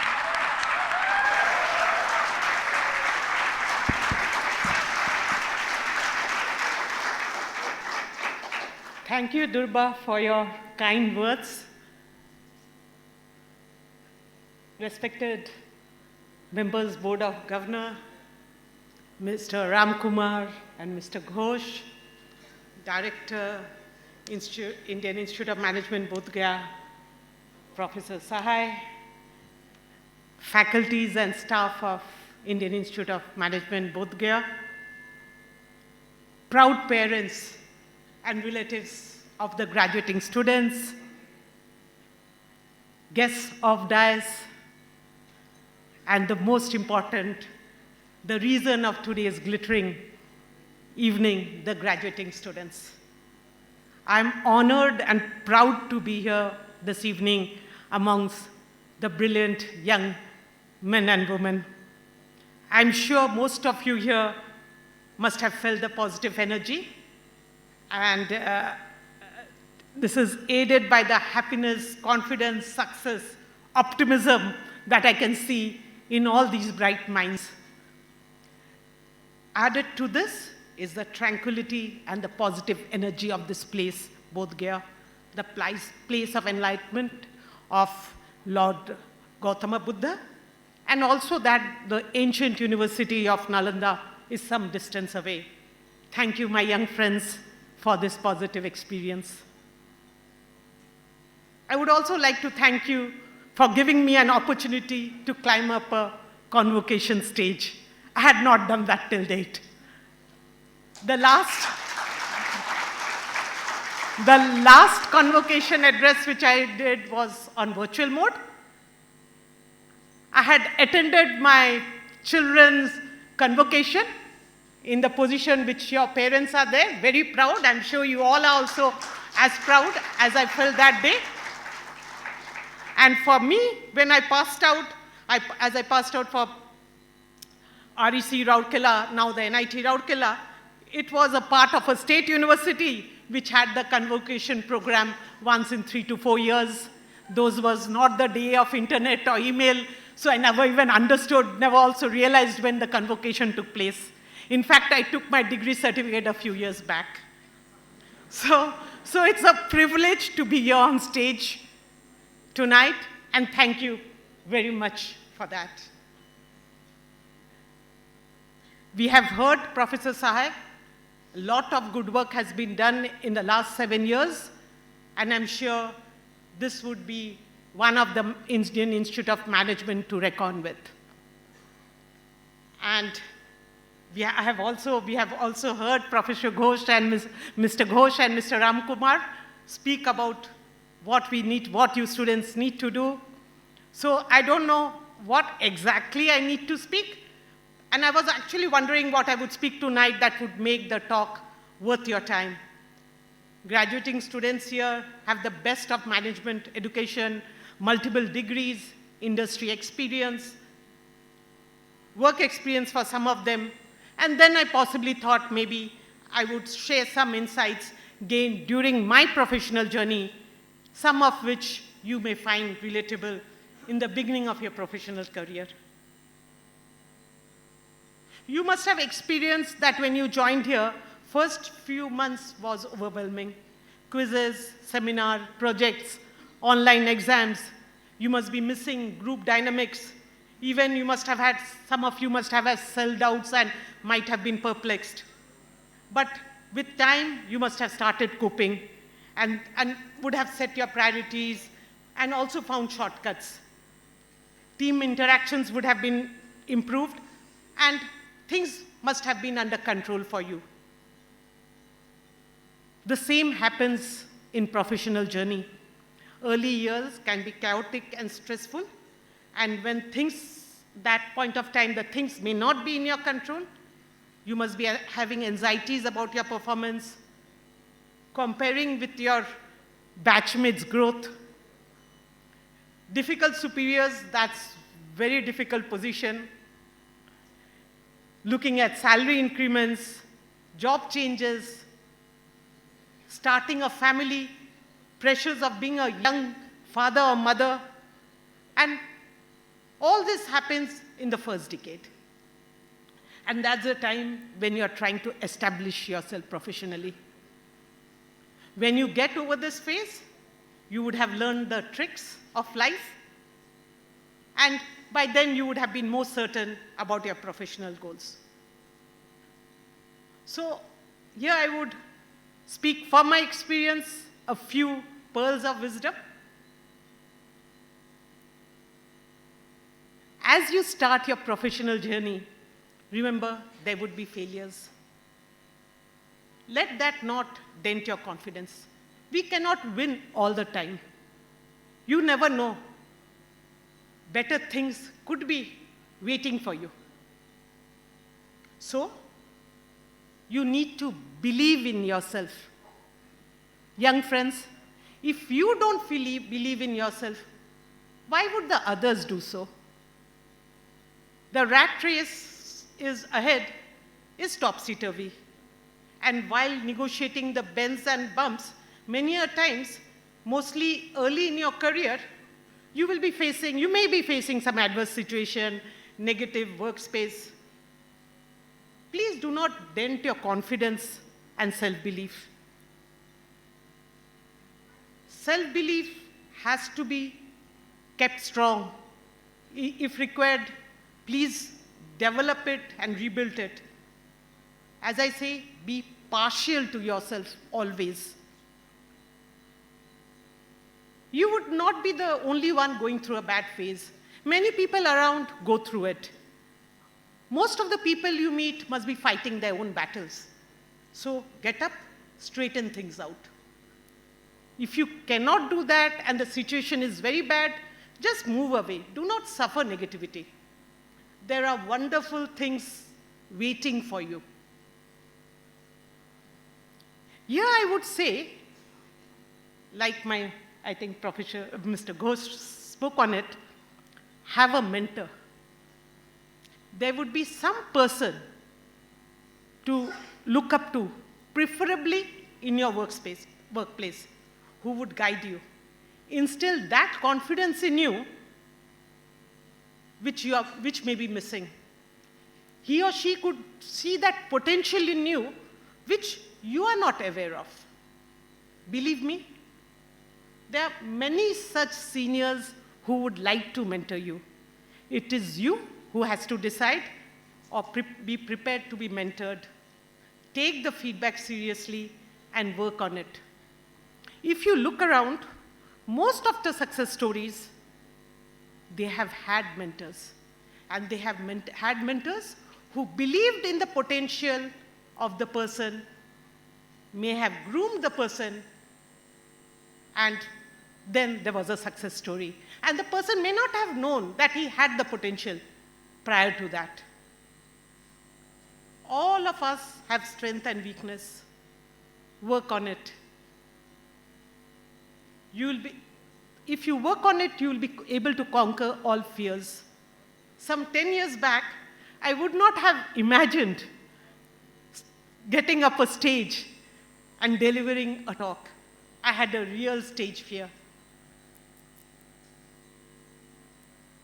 And my articulation was something I had to really work hard on.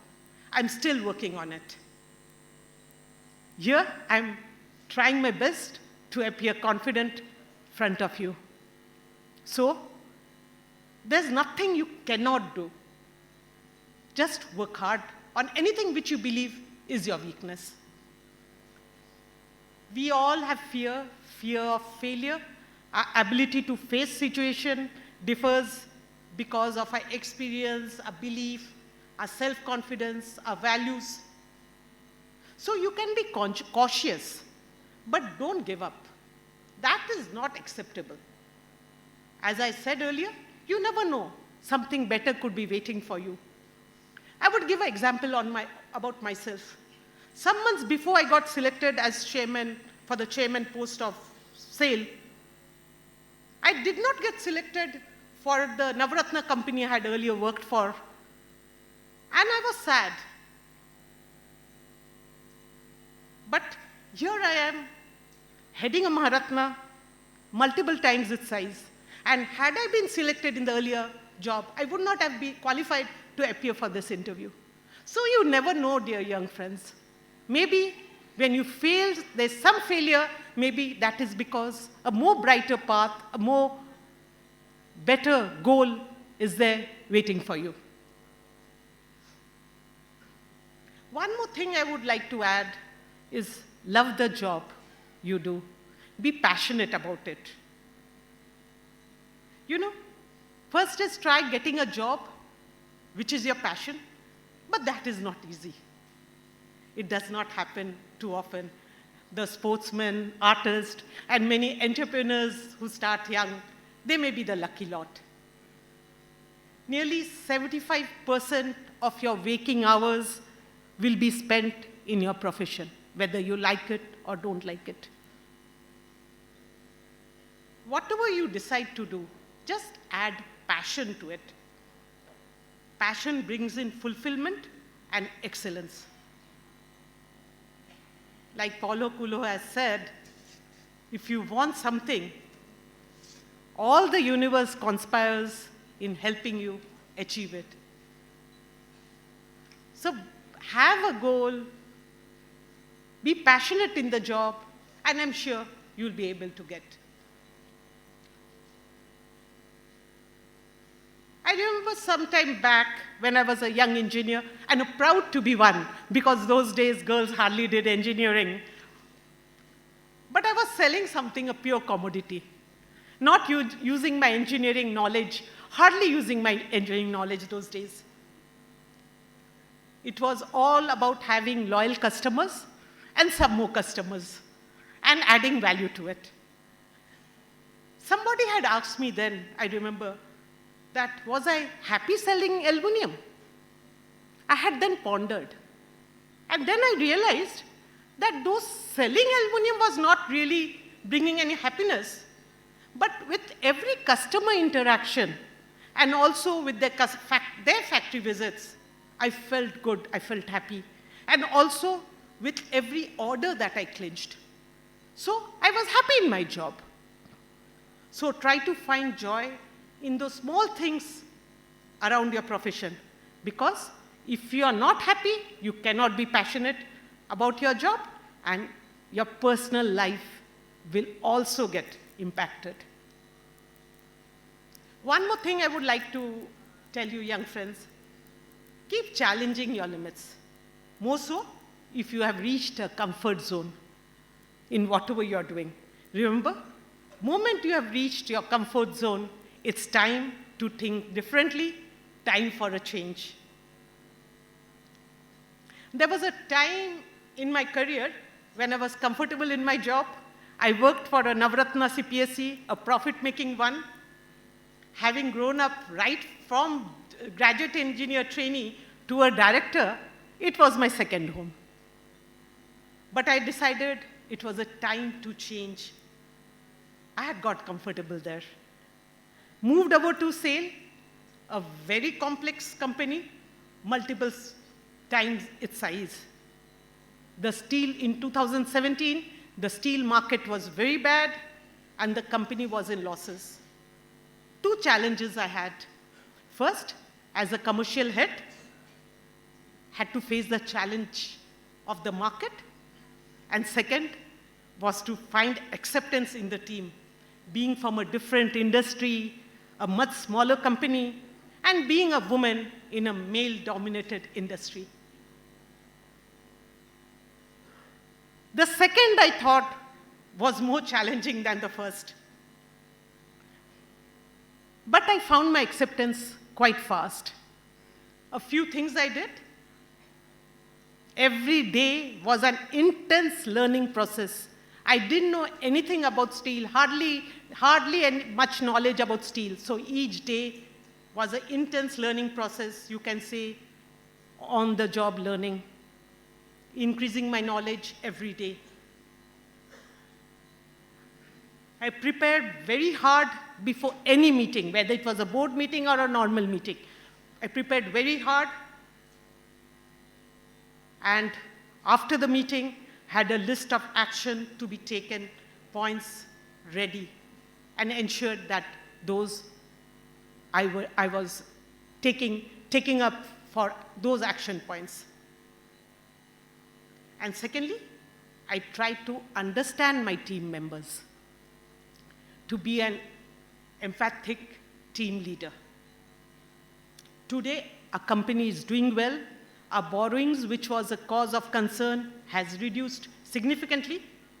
Had I not taken the challenge of shifting to sale, I would not have been here standing and delivering this talk.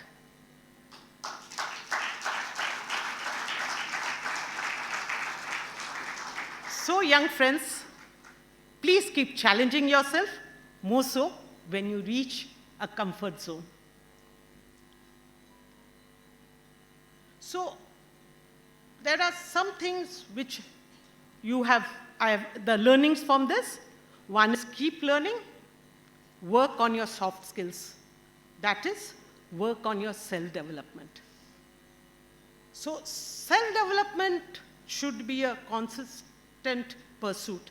It's not a few months or a year. We are living in a world where change is only constant. Both professional and personal experience and priorities change with time and context. So we need to cope with that, and to cope with that, we have to take care of our soft skills. The first I would say is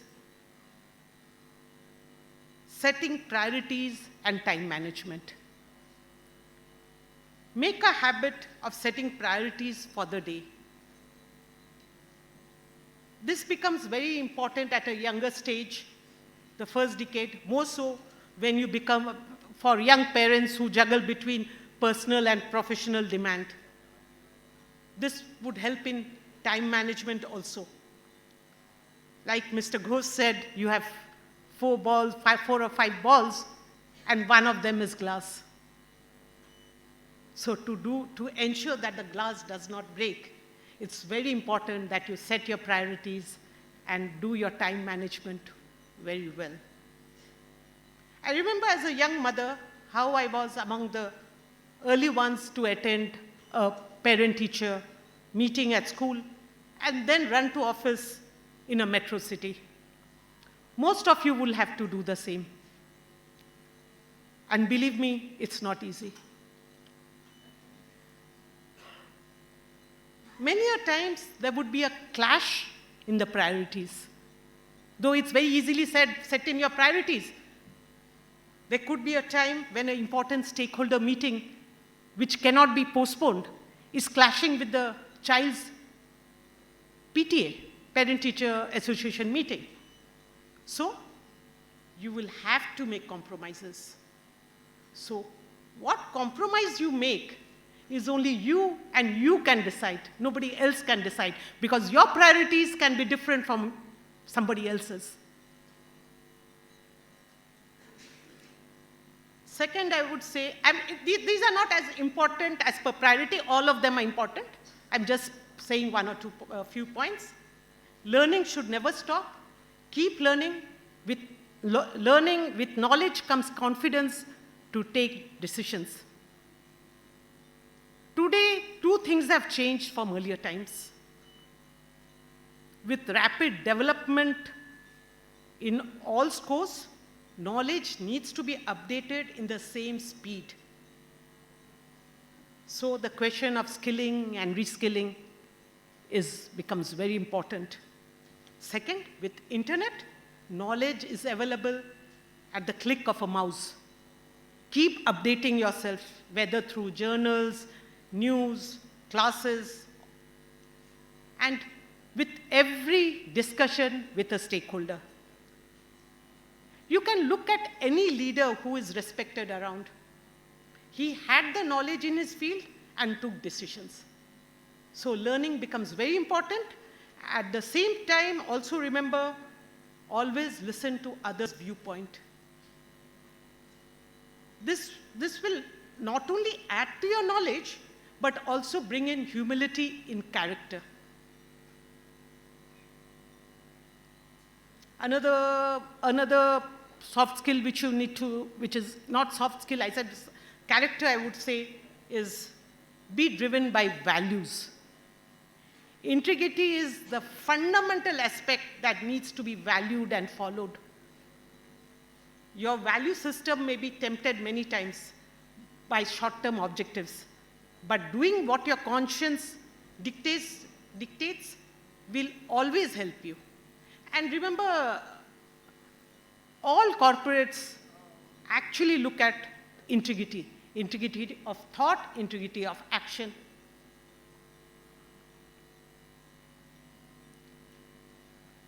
One more thing I would say is develop a hobby. In order to distress and relax, we need to have a medium which has to be non-competitive and cannot be stressful. It could be music, movies,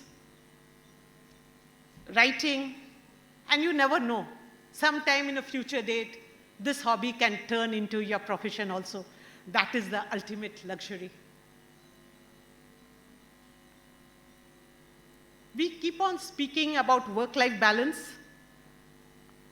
Here I would like to tell, it's easier said than done. The glass ball we talk about, you will have to ensure that within that limited scope, how you will keep your glass ball intact. Because your profession will take a lot of your time.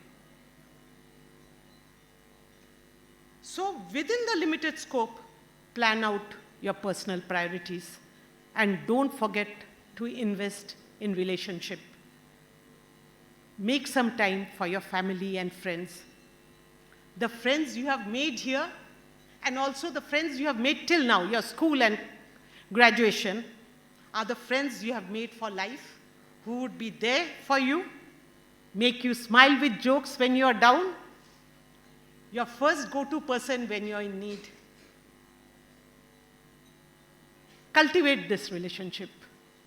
Don't, in your busy schedule, in your professional life, don't neglect this relationship. Then what is important would be have a leadership style. When you join, you would be a part of a team, but very soon, as management students with a management degree, you would lead one. So it's important that you build your leadership style early on. But just introspect. Why would somebody want to be led by you? Or why would you want to be led by somebody? You need to think on it. You need to work on this aspect. See, being a team person, taking decisions, and having knowledge to take decisions, these are the basic requirements. What you also need is to be an authentic leader. That is, you should walk the talk. Once you do that, your team would buy in your shared goals that you have set. Another important point is building social connections, which the previous speakers have also spoken on. And to do that, I read somewhere that along with empathy and emotional intelligence, kindness is one of the essential soft skills. I totally agree and believe that kindness can change our lives dramatically. To build a team, small acts of kindness can go a long way. So, my request to young friends would be include in your vocabulary small things like thank you, offering to help, empathizing, listening, not being judgmental, using phrases like, are you all right? How can I help you? These will go a long way to build a meaningful relationship in personal and professional sphere and create a harmonious environment.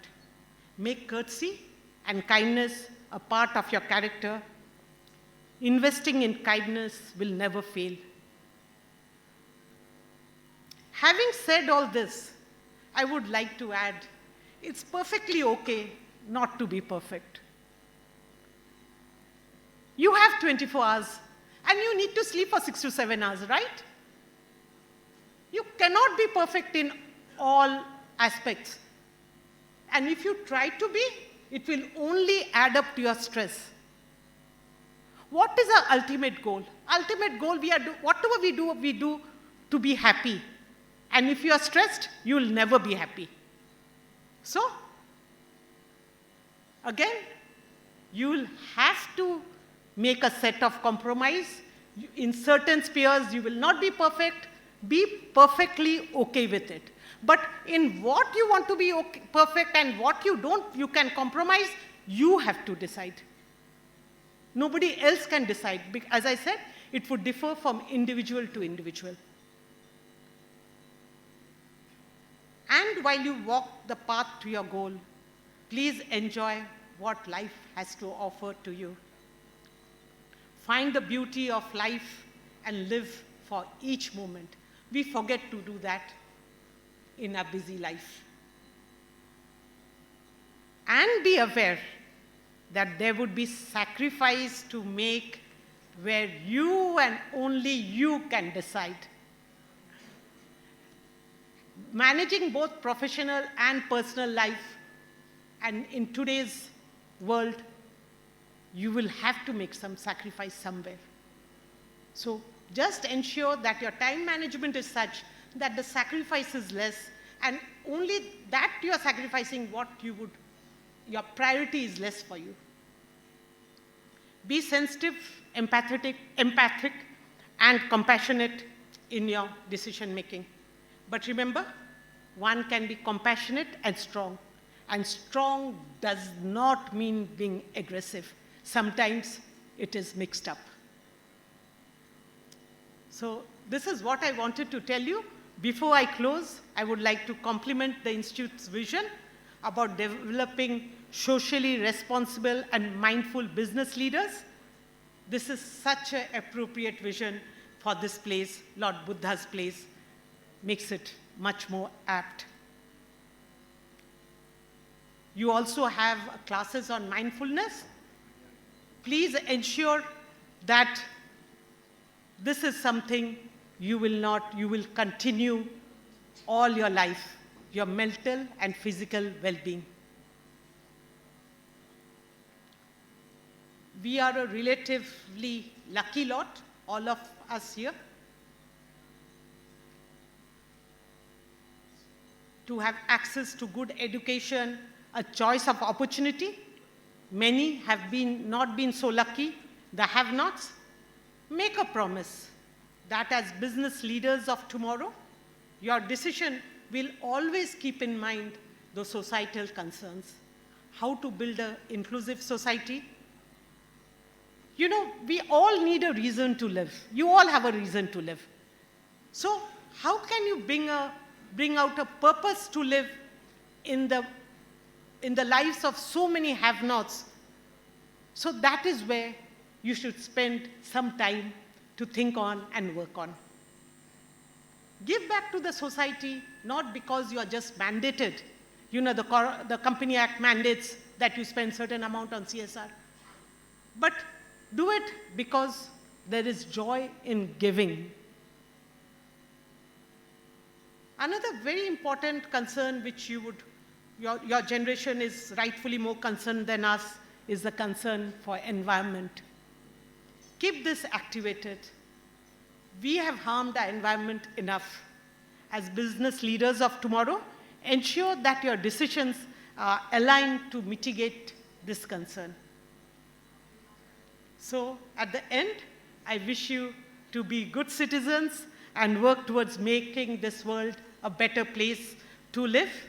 Proceed confidently in the direction of your dreams with the steering wheels of life in your hands. Live a life which will not only make you proud, but also make your family, your society and this great country proud. My best wishes to the parents and faculty who have imparted value to the young men and women here. You must also be so proud.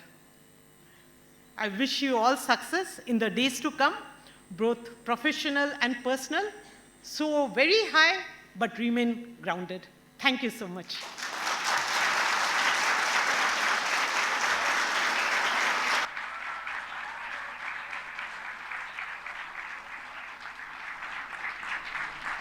Thank you, ma'am, for the most motivating, thought-provoking, and insightful convocation address. May I now request Shri L. Ram Kumar, Member of Board of Governors, IIM Bodh Gaya, to felicitate the Chief Guest, Srimati Soma Mondal, by presenting her with a token of our gratitude.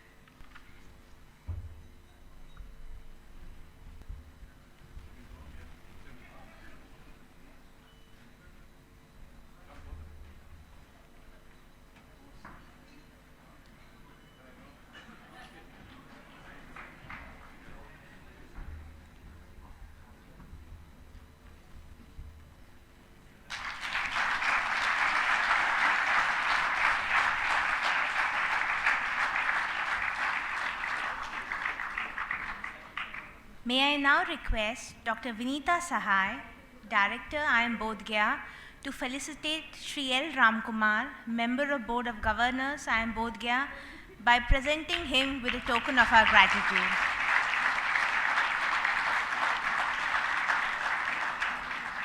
I now request Dr. Vinita Sahai, Director, IIM Bodh Gaya, to felicitate Shri Sandeep Ghosh, Member of Board of Governors, IIM Bodh Gaya, by presenting him with a token of our gratitude.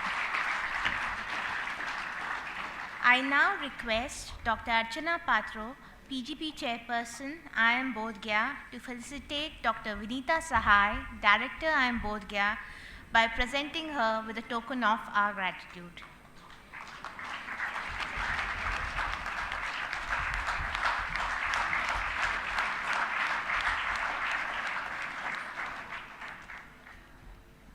Thank you, distinguished guests. May I now request Shri L. Ramkumar, DOG member at IIM Bodh Gaya, to formally announce the closing of the Convocation 2022.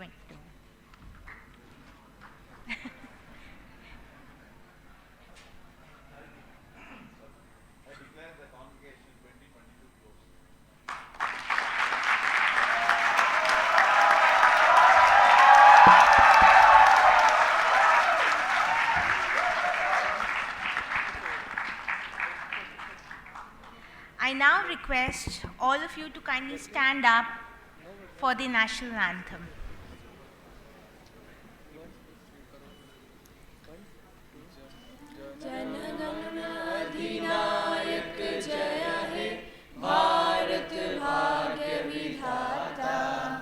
Punjab Sindh Gujarat Maratha Dravida Utkal बंगा विंध्य हिमाचल यमुना गंगा उच्चल जलधि तरंगा तब शुभ नामे जागे तब शुभ आशीष मांगे गाहे तब जय गाथा जन गण मंगलदायक जय हे भारत भाग्य विधाता जय हे जय हे जय हे जय जय जय जय हे.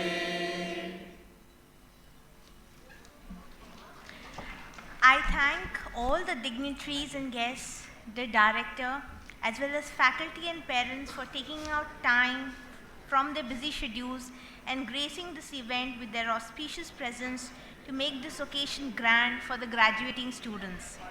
I once again offer our congratulations to the students and the families of the graduating students. All the dignitaries, guests, faculty members, staff members, parents and students are requested to join us for dinner outside after the convocation procession leaves the hall. Ladies and gentlemen, the procession will now leave the hall. You are all requested to rise up from your seats and keep standing till the convocation procession leaves the hall.